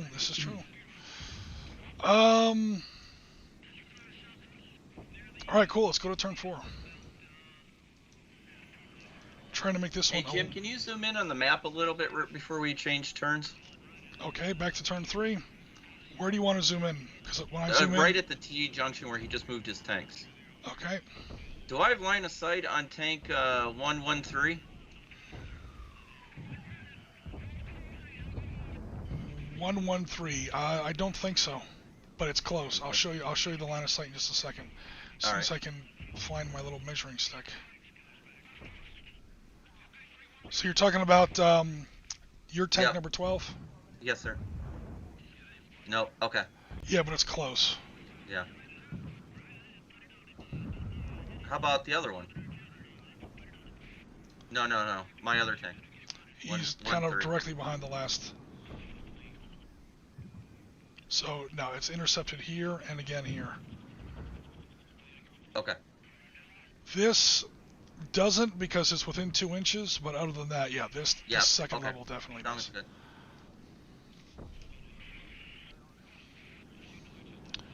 Alright, so, okay, now we're on turn 4.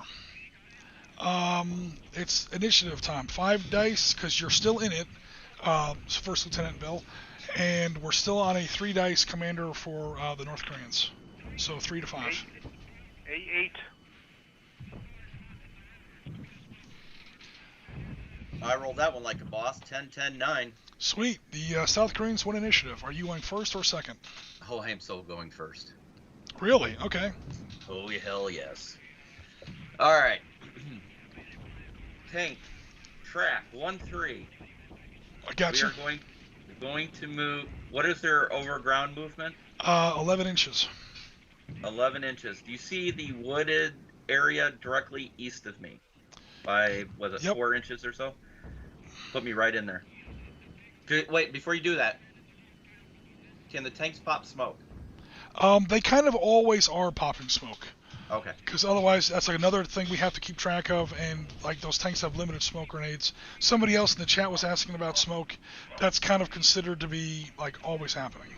Yeah. That's why tanks that are this close only have a chance of 7 to hit. Gotcha. Plus gun All right. skill. Go ahead and move him into those woods, please. All right, so he's going to back up a little bit and then go forward. Yep. Pointing this way. And All we're right. engaging. Alrighty. Let me get you close. Let me see if I can make that work. Because you can't shoot through more than 2 inches of elevation and actually score a hit. You can do it, but you're going to have to give up the woods. Or go a different way. Do you kind of see what I'm talking about? So right now, your line of sight goes through more than 2 inches of elevation. All right, put me in the valley. All right. Right there. Tell you what, we can do that. Yep. And then And we now- can take some shots at him. Yeah, so because you're within, yeah, I'm afraid so. Let me, that's one, but if you're super careful, you can like move right there, so you can just only the one guy can see you, and then Yep. these other guys can't, because now they're coming Yep. through terrain. Yep. So he's basically going to peek around the side there, peek around the Yep. corner. All right, so that is going to be number 113, who is going to fire Overwatch. Mhm. All right, Rasmus, you are more than 10 inches. Yes, more than 10 inches. And he's getting hull down shielding, so -2. No, not in hull down shielding. 7. A 9. That's a miss. All right, cool. So now that was 1 Sable round. There we go. No, damn it. There we go. All right, so where's my little fire marker here? Just to remind myself that that guy has fired. Small one. Damn, tough years. Yeah, I Tough know. year. I'm not even paying attention. So that's not to designate that that tank's been hit, just that he's fired this turn. Gotcha. Okay, cool. So, all right, Bill, he's taken his Overwatch shot. It's now your turn to fire. Okay. I You get 2 are- shots, yes? Yep. You are less than 20 inches, so the chance for you to hit, I think, is still a 7. Yeah. Oh, actually, Rasmus, not that it matters now, but your chance to hit was a 6 at 20 inches or less. But it doesn't matter. Your chance is The still... 9 would miss anyway. Yeah. So it's 7 plus gunnery. That gunnery is 2. That becomes 9, unless you're calling a shot. Oh, damn. Let's call the shot on the first one. Okay, it's now an 8. All right. Rolling first dice. A 4. That's a hit. Penetration, I believe, is a little less because the range is a little bit more. Let Probably. me triple check that. That would make sense. It's 14 instead of 15, which means it's now a 14 minus 6. It's now a 7 instead of an 8. Okay. Rolling. A 6. That's Barely. a penetration. So we now roll 1d10 and add 3 to the result. Okay, rolling. I got a 1 plus 3, 4. Oh no! Minor damage vehicle is -3 to hit. So it can still fire, it's just a -3 to hit from now on. Yep. Well, I got another shot to hit it with, so Cool. that was only round 1. Yep. I still want to keep track of the fire though. Alright, Yep, go ahead. yep. Okay, so you know what? Let's call the shot again. That's an 8 again. It's an 8 now? Yep. An 8. Oh, Barely. Okay, penetrates on a 7. a 7. Alright, add This guy's 3. gonna give me a heart attack. Add 3 to the vehicle. Where you're losing isn't on hitting and penetration, it's on the vehicle It's damage table. Yeah. Add 1 to Alright. the vehicle damage table? No, 3. Sorry, add 3. 3. You rolled a 3? I got a 7. Oh, 7 rolled a 7. becomes 10 as ammo hit. Boom. Finally. So we don't have to worry about that anymore. And that tank is smoking. Don't have to worry about that anymore. One thing we do have to worry First about... platoon now know they've been in a battle as well. Yep. We do have to worry about ammo. Cool. 4 Sabot rounds left. Okay, K-12.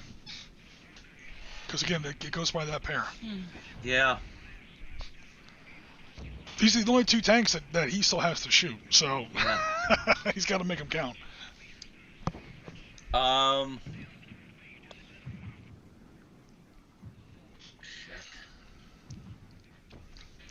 It's Who last else is in stand time. Are all those guys in Overwatch? Yep, that whole platoon. That whole platoon?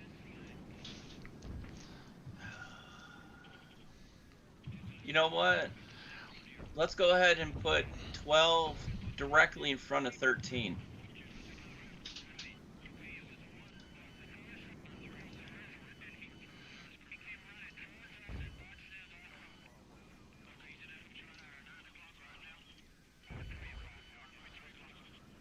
You know what? Hold on a minute. Alright. Only 1 tank can shoot at you. That's going to be North Korean tank 111. You know what? I'm not going to do that. Okay. Again, if you belly up next to or behind the any kind of a a white dotted line, you get hold down shielding.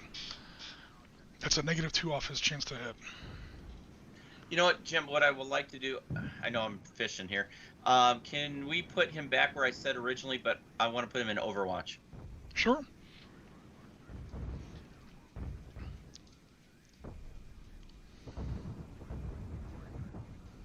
Yep. And in Overwatch, he has a line now. No matter what, 111 is going to take a shot at him. Yep. All right, the chance is a 6 to hit. Yeah. All right, Rasmus, did you hit? 4. That's a hit. Penetrates on a 3 or less. A 9. Does not penetrate. So that gets him down to, again, it's numbers versus quantity. Oh no. All right, cool. Now, when you get there, you can either shoot back twice at number 111 or you can go into Overwatch. I think I'm going to go to Overwatch because he's just going to rush me. So. Well, if you shoot and kill him, he's going to have 2 tanks. Okay, I see what you're saying. Yeah, he's still going to have 2 tanks. So if I take that one out, it's the only one I got line of sight on. He's still going to have 2 he can rush me with. I'd rather do defensive fire. Okay, cool. Only 2 of his tanks can shoot, though, because one of them's burning and one of them has already fired on Overwatch. So he can rush you with tanks 112 and looks like 114. Yeah. Okay, cool. Awesome. Now, we'll see if he does that with the rush. Okay, over to Rasmus, your turn. Yeah, let's see. The one remaining tank from Platoon 3. Okay, let me get rid of this other stuff. Oh, no, he cannot fire. Never mind. I'm not interested in him anymore. Yeah, it looks like 3rd Platoon has been completely neutered. They're either burning or their guns don't work. Completely combat ineffective. Well, in that case, yeah, we'll do Platoon 1, and we'll start with the Platoon That's 1. up here, okay. Yep, 112. Okay, got him. And he'll go straight northeast up until up in the woods. Yep. And then we'll play with some missiles if he survives. Can you shoot missiles in the woods? He can shoot missiles out of the woods, yeah, but he's got to have line of sight. Yeah. He has to be able. His halo has to touch the outside of the woods. Okay. That's why all the units have these halos to resolve those kind of questions. Okay. So, are you talking about like where the point of the 4 is, Rasmus? Yep. Okay.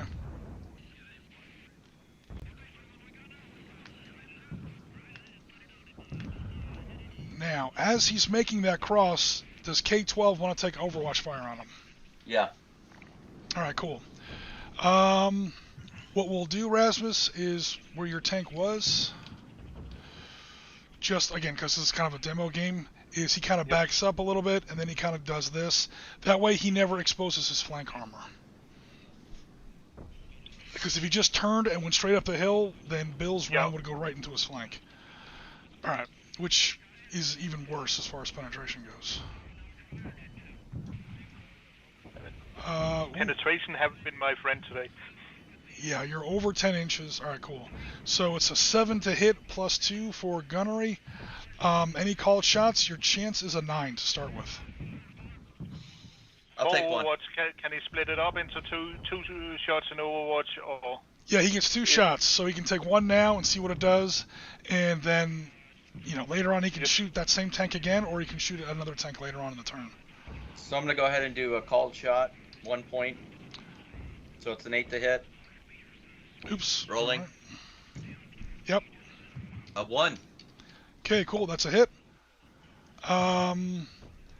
So we roll to penetrate. We're at 7 to penetrate. 14 minus 7. A 1. Cool. Roll 3. Add 3 to the vehicle damage table. An 8 plus 3. 11. It is 11. Kaboom! All right. Okay, second tank. It looks like number 114. What's he up to?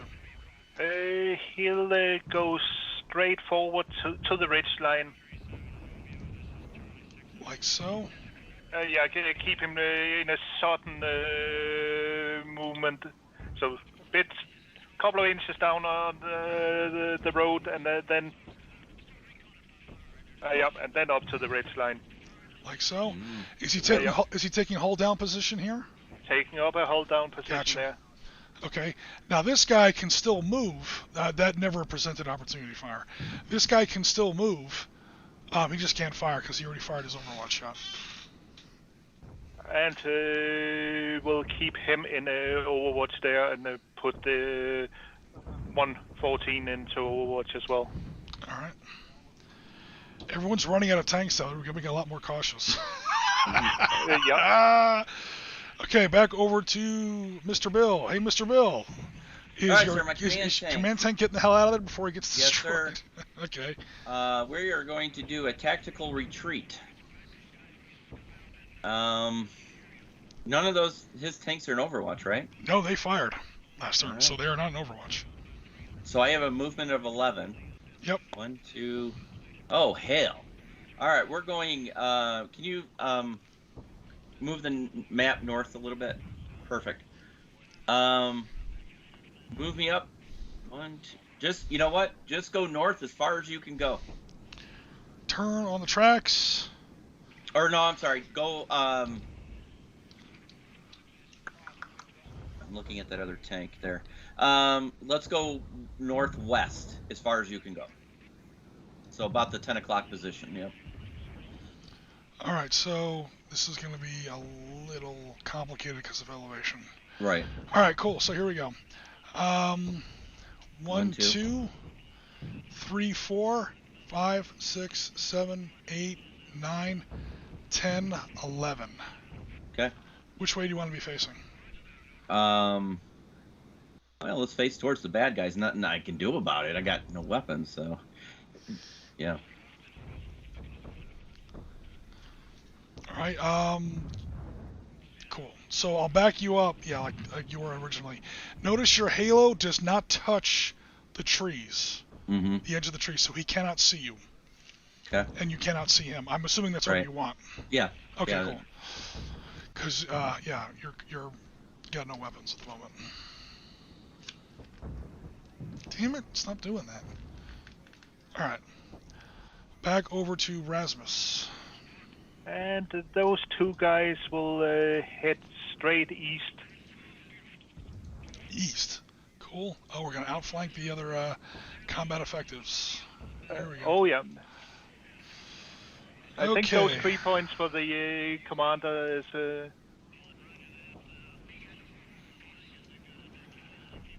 1, 2, 3, 4, 5, 6, 7, 8, 9, 10, unless you want to take hull down position. Right behind that the white dotted line. We might as well keep it in the hold down position, yeah. This way, in case he decides to come up this way, you've got good fire position. Yeah.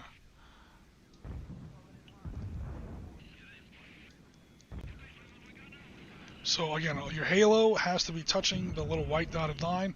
That's like the very crest of that hill. So you're bellied up against it. Now, you are a Soviet tank, which means you only get a +1 bonus, but you still do get a bonus. Yes. Alrighty. Or Soviet derivative tank. Number 2. A Soviet design tank, yeah. Basically. That's all. That's the guy hanging around there. That's all 3rd platoon. 3rd platoon is just all kinds of screwed up. Either burning or wrecked. Alright, cool. So, I guess that's the end of the turn. Do we miss anybody? Unless this guy wants to do something? No, he wants to hang back there.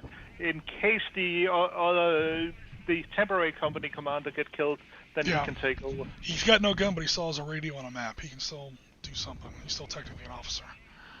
Holy crap. Yeah, this game got awfully small. I like it. Cool. Alright. Any other questions? Did I miss anything? I got everyone's ammo tracked, right? Yeah, that guy never took his second Overwatch shot, so he's at A5. A5, A5. They each fired once. Alright. Yep. Cool.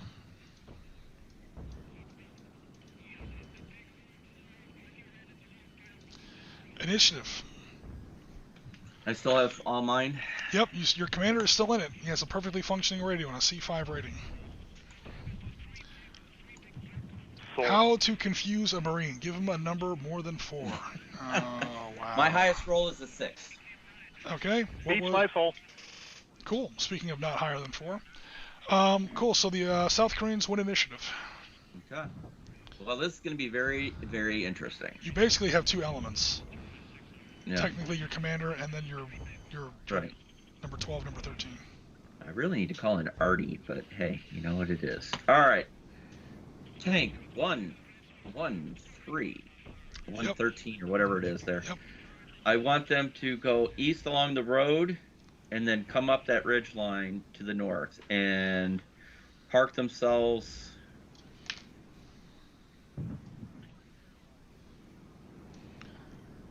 So out to like 4 inches and then turn north? Yeah. Okay. That'll be 9 inches so far? Yep. 1, 2, 3, 4. Sorry, 1, 2, 3, 4. 5, 6, 7, 8. Oh, wait, no. Because you're on the road for some of that. Right. 1, 2, 3, 4, 5, 6, 7, 8, 9. Can I go forward 1 from there? Yeah, you can go forward 2 from there. Let's go forward. Just keep me in the trees is really what I'm looking at. Or can I hug that ridge line right there between the trees and the... Okay, so he backs up on the road. That costs 1.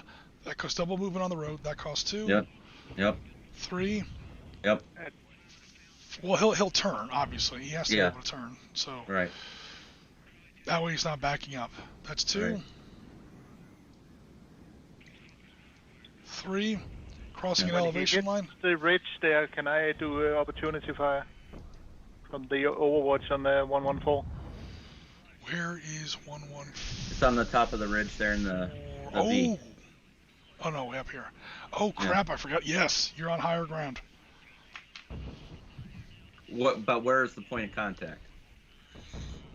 Because you got to do it where the initial point of contact is, right? Where he has line of sight. Yeah, that's he gets line of sight when you actually cross that elevation line. Okay. All right. Because before you were hiding behind that elevation. Right. But then once you crest it, it's now like behind you and beneath you. That's within 2 inches. That's within 2 inches. This is beneath him, so he doesn't have to pay for that. Yeah, he's got line of sight. Okay. It's more than 10, so your chance to hit is a 6. Gunner 0. Chance to hit is a 6. A 5. That's a hit. Now, unfortunately, it is on the flank. So that's going to be...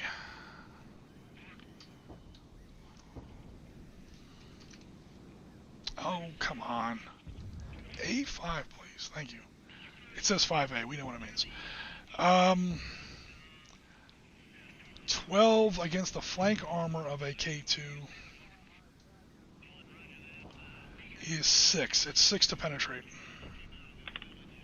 A5.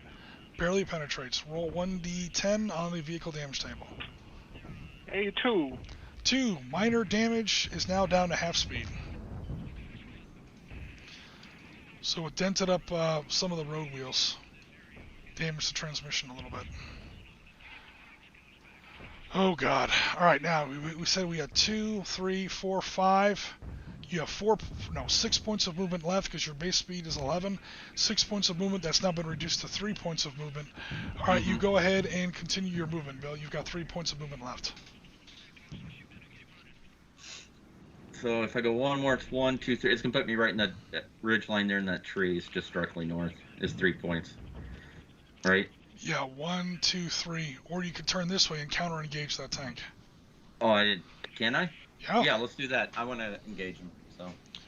Yeah, because he hasn't fired yet. Yep. First of all, yeah, we'll definitely get a turn, so you don't take another flank shot. Yep. Alright, cool. Boom. That is... Well, hold on a minute. Before you do that, Jim, do those 2 tanks he has to the south have line of sight if I go there instead of on the other ridge line in the trees? I don't think so, because this guy was on this other ridge over here. Meanwhile, he's burning... No. The guys he has to the south. He's got 2 hold down on the south ridge. The 2 that's trying to flank down there. Yeah. Oh, yeah, he's got you on crossfire. Oh, shit. Yeah, but they're not in Overwatch. But yeah, they will fire on you next turn. Well, that's why I'm saying. Gotcha. I understand. And they should be in Overwatch because they didn't shoot, but never mind. Oh, I didn't put the Overwatch counter on them, or you didn't say they were going to be in Overwatch? Either way, I'm not sure. Never mind. All right, so so if you move up there, now you've lost line of sight on this guy, but you have line of sight on these 2. Yeah. All right, we're going to engage those 2. All right, now he does get +1 bonus for hold down shielding. Yeah. And the range is significant.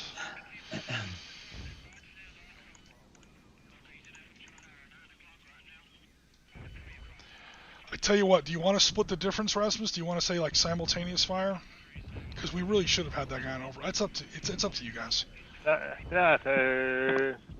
No, whatever, Technically, we did not say Overwatch, and we did not put an Overwatch counter on there. So the radio glitched out or something there. Yeah. That's fine. Okay, so we're at less than 20. Your chance to hit is a 7. It becomes a 9 because of your gunner. You will have to subtract 1, though, for hold down shielding. So it goes back down to an 8, unless you want to call a shot. No, on this one, I'm not going to call shots. Right. I need the maximum opportunity, so.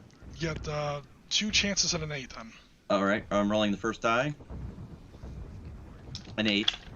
That's a hit. Penetration at, I'm assuming Sabot. Yep. Yeah, everyone's got enough Sabot ammunition. We're going to run out of tanks before we run out of ammunition. You ain't kidding. So that's going to be 14 minus 7 is 7 to hit. I'm sorry, 7 to penetrate. All right. That's 7. Okay, add 1 to the vehicle damage table, because no call shot. 5 plus 1. 6. Is 6. All weapons KO'd. Tank cannot fire. Okay, your second shot. All right, we're going to engage the second tank. Okay. Same. Need an 8. All the same numbers. Yep. A 5. That's a hit. 7 to penetrate. A 4. That's a penetration. Add 1 to the vehicle damage table. A 10. Boom!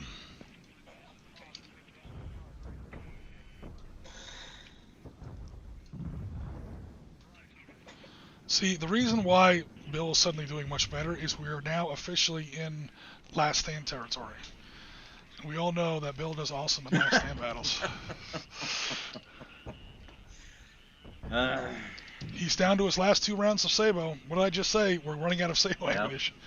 I spoke too soon. And he's damaged. He's at half speed. Yeah. Okay, how about this other guy? K number...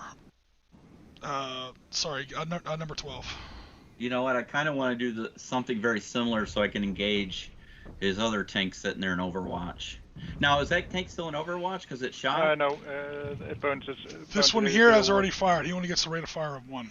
Oh, okay. So if that was a South Korean or American or German tank, yes. Yeah. But because he's a North Korean tank, no. All right, so let's just move directly north and put me on the same level of terrain, I believe. Okay, burning, but this guy's here. That guy's still in Overwatch. Yeah, that guy has not fired. This guy has. Yeah. So,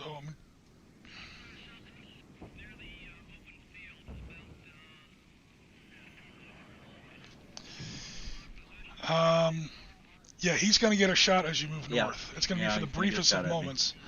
But yeah. So yeah, you back up and then you move forward. That way you don't take another flanking shot, but he's going to get an Overwatch shot. Yep. Cool. Can I fire the missile in Overwatch? Yes. Yeah. As long as you're missile away. Cool. Missile away. We get a chance to use these the caps rule. So cool. Thank you, Rasmus. That actually helps out our stream a little bit. So yeah, you're at more than 500 meters. That's 10 inches. So with outside the minimum range of the AT-14 or Firebird 3 is the North Korean knockoff. Off it goes. He fires 1 missile a turn. Bill does get a 7 or less to shoot to hit it with his caps.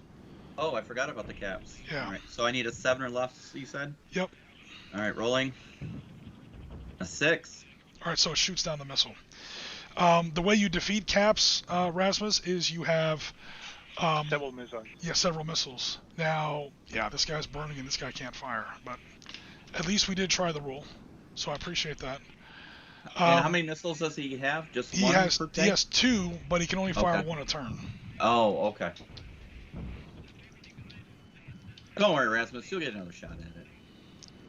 All right, so you're heading up into those trees? You've already won this game, so... So you're heading up into those trees? Yes, sir. All right, cool. And you haven't fired yet, so are you going into Overwatch? Can I engage 114 from there? Yes. He does get hold down shielding. You're both on top of level 2 hills. He's just behind a ridge. You're in trees. Let's go ahead and engage him. It's a Mexican standoff. They're both in cover of one type or another. One's hull down, one's behind trees, or in trees. All right, cool. So your chance to hit, because we're now within 10, I think. Yeah, definitely. Is going to be an 8 to hit. Did you lose my tank? What the hell happened to the tank? It's invisible. He vanished already. Tank. He's not dead yet. Stealth tank. It's new communist, technology. Yeah, barely within 10, but okay, so it's... What's this guy's gunnery skill? Gunnery of 2, so it's a 9 to hit. Minus 1 for hold down shielding. You're down to an 8. Take care, Howard. Howard's gonna be... Oh no, I didn't even know Howard was here. Oh no. Yeah, I didn't know. Howard, I apologize if we missed you earlier. I didn't even know you were in the chat. But thanks very much for coming by. Hello, Ben. Just got done watching a crushing Bills loss. Oh, Ben, I'm so sorry. Was Trubisky playing? I'm glad we could give you guys Trubisky from the Bears. Oh no. Chicago love. All right. So we're doing a 9, but I got minus 1 because of the hold down. Hold down, right? Yeah, knocks down to an 8. All right. So, engage. Any called shot? I'm just asking. I hate to waste a shot. Yeah, let's do it. So I need an 8, right? Or now 7. Now you need a 7. Yeah. Okay. Rolling. I got a 9. Oh no! Second shot. Let's do it again. What the heck? All right. A 3. All right, that was a hit with a cold shot. So it's going to be penetrating on a 7 or less. 8 or less. Right. You're within 10. 8 or less? Yep. An 8. Barely. Add 3 to the vehicle damage table. All right, here we go. Rolling. A 1 plus 3 is 4. Is 4. That is all weapons are -3. So you keep knocking out the IR searchlights. Oh god, where is that stupid thing? I have one on here somewhere. Oh no. Hold on, I'll find it. There it is.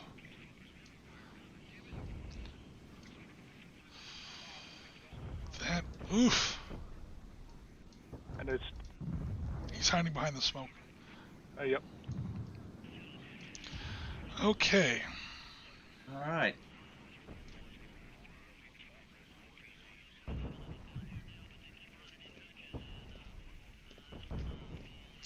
I think that's it. Okay, so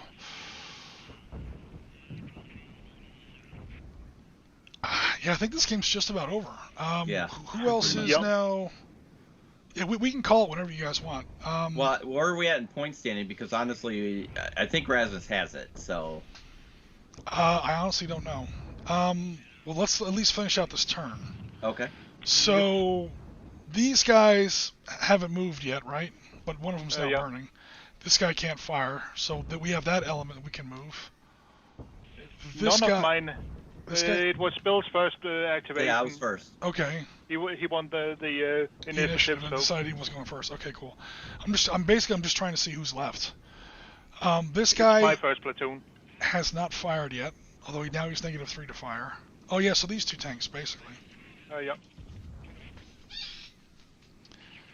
Okay, do you want to shoot back even though you're at -3? You might get lucky. Of course I want to shoot back. You might get lucky, I don't know. It's going to be a tough shot. Get out your best dice. Okay, you're within 10, so at least that's good. Point blank range. 7. -3 for your damaged optics. -2 for woods. So 2. It's -5. You need 2 or less. I won. That's a hit. Epic. That is a hit. Okay. Was it a called shot? Just kidding. I have a 2 chance to hit. Yes, I want to go ahead and do a called shot. So penetration at point blank is 7 minus... No, not sorry. 13 minus 9 is a 4 or less. A 4. Barely penetrated. Roll 1d10 on the vehicle damage table. A 3. 3 is minor damage to the hull, half speed. Hey, that's 1 more point. Oh man, so yeah, pretty much the whole platoon is now crippled to one degree or another. Crippled or hobbled. Everybody on the field, aside from the guy that's gonna move now, is... has some kind of damage on him, or he's just burning. Yeah, we pretty much annihilated, or you guys pretty much annihilated each other. Alright, now we got Tank 111. What's he up to? He'll head down next to 114, up against the ridge down there. Now this tank already fired twice, so he does not get Overwatch. Not on Overwatch. Oh no!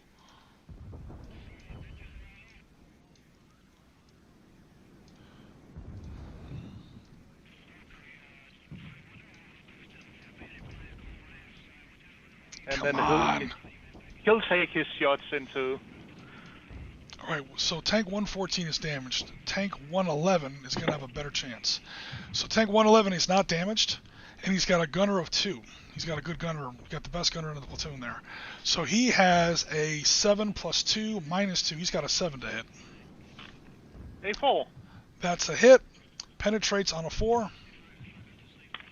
A 3. Penetrates on a 3. Rolls 1d10. No modifiers. 10. Ammo hit. Kaboom. Alright, now I think now the North Koreans have won. Yeah, that's game. Alright, so... yeah, alright, let's actually fill out the score here. That was some good dice on that last roll. Oh, yeah. Yeah, I didn't count the one that I dropped on the floor, I must admit. Okay, so... 1, 2, 3... 11... So 3 plus 8 is 11. Plus and 8. there's one more down there. Well, hold on. We have 2. We got 3 burning. Oh my God, 3. That's 24 in just burning tanks. And then one that is slightly damaged, that's 1 point, that's 25. One that is heavily damaged, that's 3 more points, 28 points is KPA victory score. Okay, now, the other one is going to be, I don't know if these victory conditions were terribly accurate here.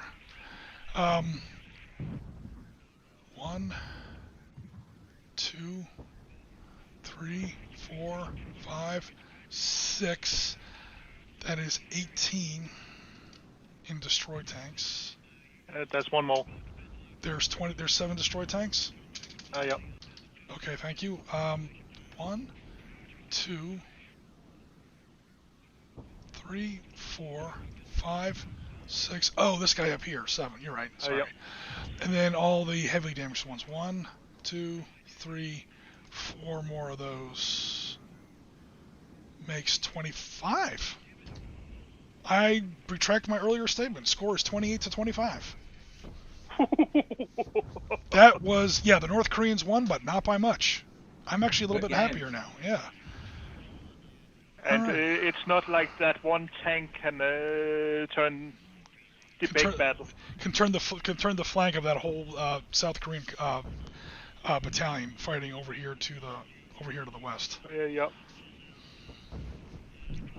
Okay. So, what do you guys think? Was fun doing the horde for once. Yeah. Once being able to take casualties. It's really tough as a scenario designer to do these many versus few because it's tough to balance. When the two sides are equal, like Battle of Britain, Messerschmitts versus Spitfires, hey, it's easy. You put 5 planes on a side or 6 planes on a side and you see who wins or whatever. Or technically 8 planes on a side and you see who wins. When it comes to a lot of modern combat, which of course that's what Sitrep normally does, we should be good at, or I should be good at it by now. Sometimes it's tough because Western stuff is so much better than Iraqis, North Koreans, Chinese, all this other stuff. That sometimes it can be tough to balance it. And it's like, oh, did I give the Russians too many tanks? Because they've got 13 and you've only got 4 or 5. And then once, North Koreans, like the first couple turns when those K-Stams were just like drilling tanks right off the bat, and it was knocking out platoon leaders. I was like, oh my god, this game's going to be over before we even close. So what did you guys feel about the different weapons, about the game balance? Did it feel unfair? I like the weapons. And the other thing is, truly, this scenario, this terrain, plays better to the Horde than... because it's very limiting for tank warfare. So, just throwing masses at them, you're just gonna... It's a grinder, really, is what it comes down to. So... What's really going to help now we didn't have any of this in this game, but what's going to help in the real life, like back on like this kind of a scale, when these kind of things happen, yes, the mountainous terrain and these very jagged valleys, it helps keep engagement ranges short, which means the large number of enemy tanks is going to do pretty well. Yeah. With 2 major footnotes. Number 1, the enemy can only bring so many tanks to bear. You have the Thermopylae effect. So tactically, it hurts the Horde. It didn't really happen here because we didn't have too many tanks, but it gets to the point where you can't, through these little valleys and passes, you can't really use your numbers. 1 or 2 good South Korean tanks can choke a valley pass for God knows how long, until they run out of ammo, basically. So there's the Thermopylae effect. And then if you click up to the operational scale, when you're trying to shove large armies through these very narrow roads, there's only so many roads, hello air power. Yep. And hello, getting disorganized. Disorganized traffic jams. These huge columns of tanks are now stuck on these roads, and then the A-10s show up, and the Apaches, and the Predator drones, and it's just a slaughter. This is where you see, especially in retreat, the Egyptians in 67, the Iraqis in 91, they try to fall back across these narrow roads. There were only so many roads in the Sinai in 67. There was only one major causeway back to Basra. Coming out of Ramallah in 91, and 24th Mechanized just friggin' slaughtered those people.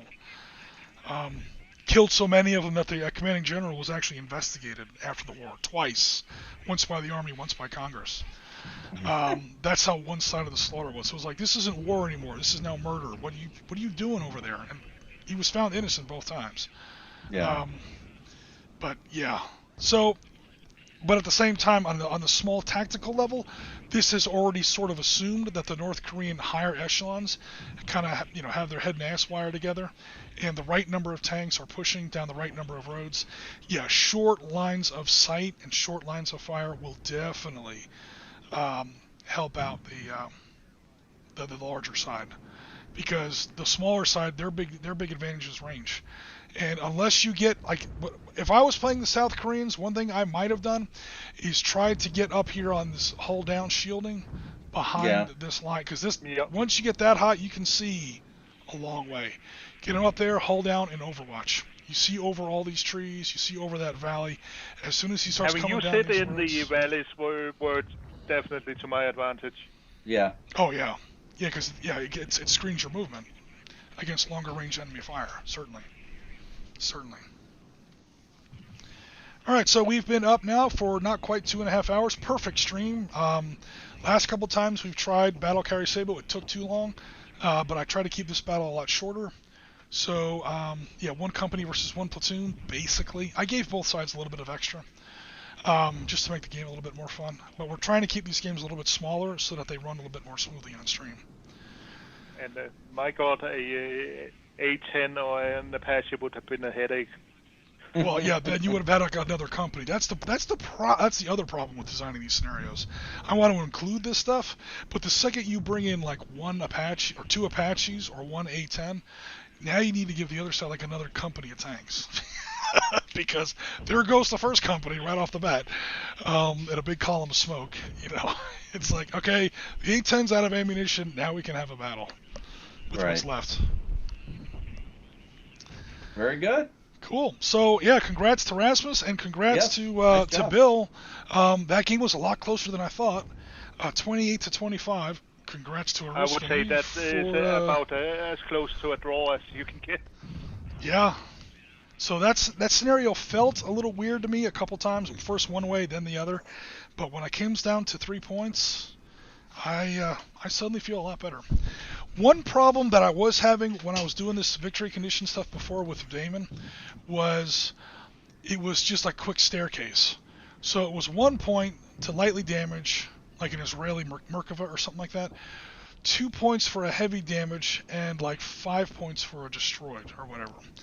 And it was down to, no, it wasn't that. It was 1, 2, and 3. It was 1 for a heavy, 1 for light damage, 2 for medium damage or heavy damage, and then 3 for the kill. Well, if you already have him with a heavy damage and a light damage, there's no point, because now he's just 3. You see what I'm saying?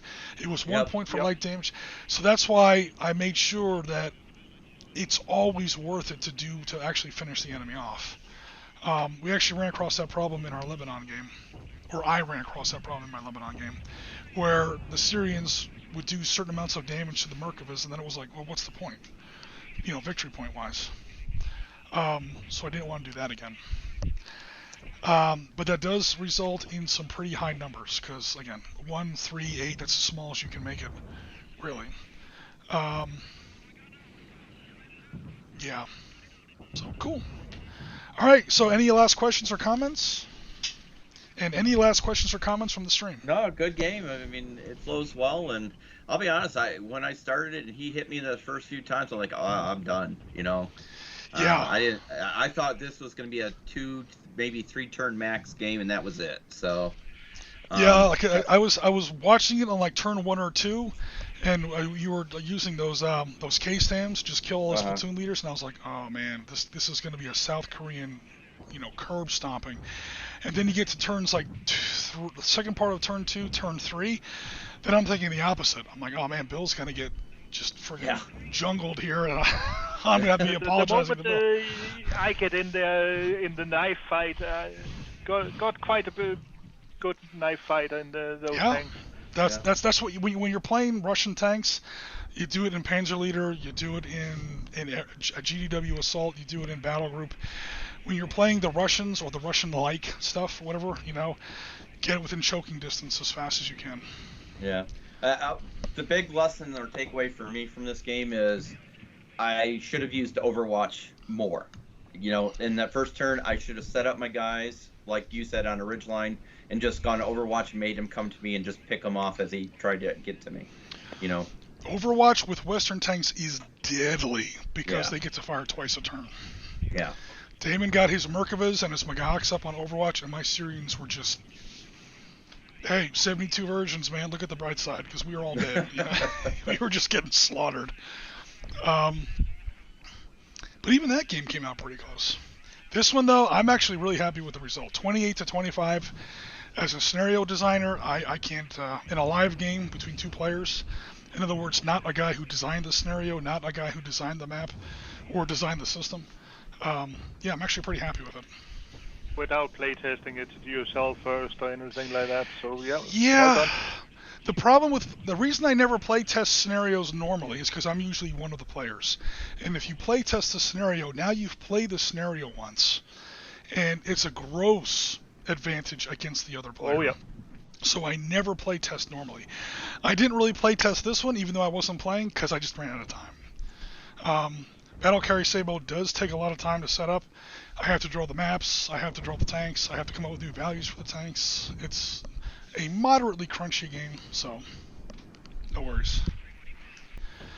Bill, do we have anything particular lined up for Wednesday? There'll be some hobby on Wednesday night. I'm going to work on some tanks, I believe, some armor. So I'm going to get some armor ready for my plan for Butter Bar to 4-star. Ooh, any hints, or we have to wait till Wednesday? You'll have to wait, man. Oh, man. No worries. Cool. And Jen, if you want a game of Darkstar, we'll figure that out as well. I have to learn how to play that game because I have not had an opportunity to actually play that yet. All right, guys. I'm going to go ahead and close out Mr. Stream. Thanks very much, everybody, one more time, for all your support. But for now, I'm going to go ahead and call it. Enjoy the rest of your Sunday. Stay safe, be cool, and we'll be in touch very soon.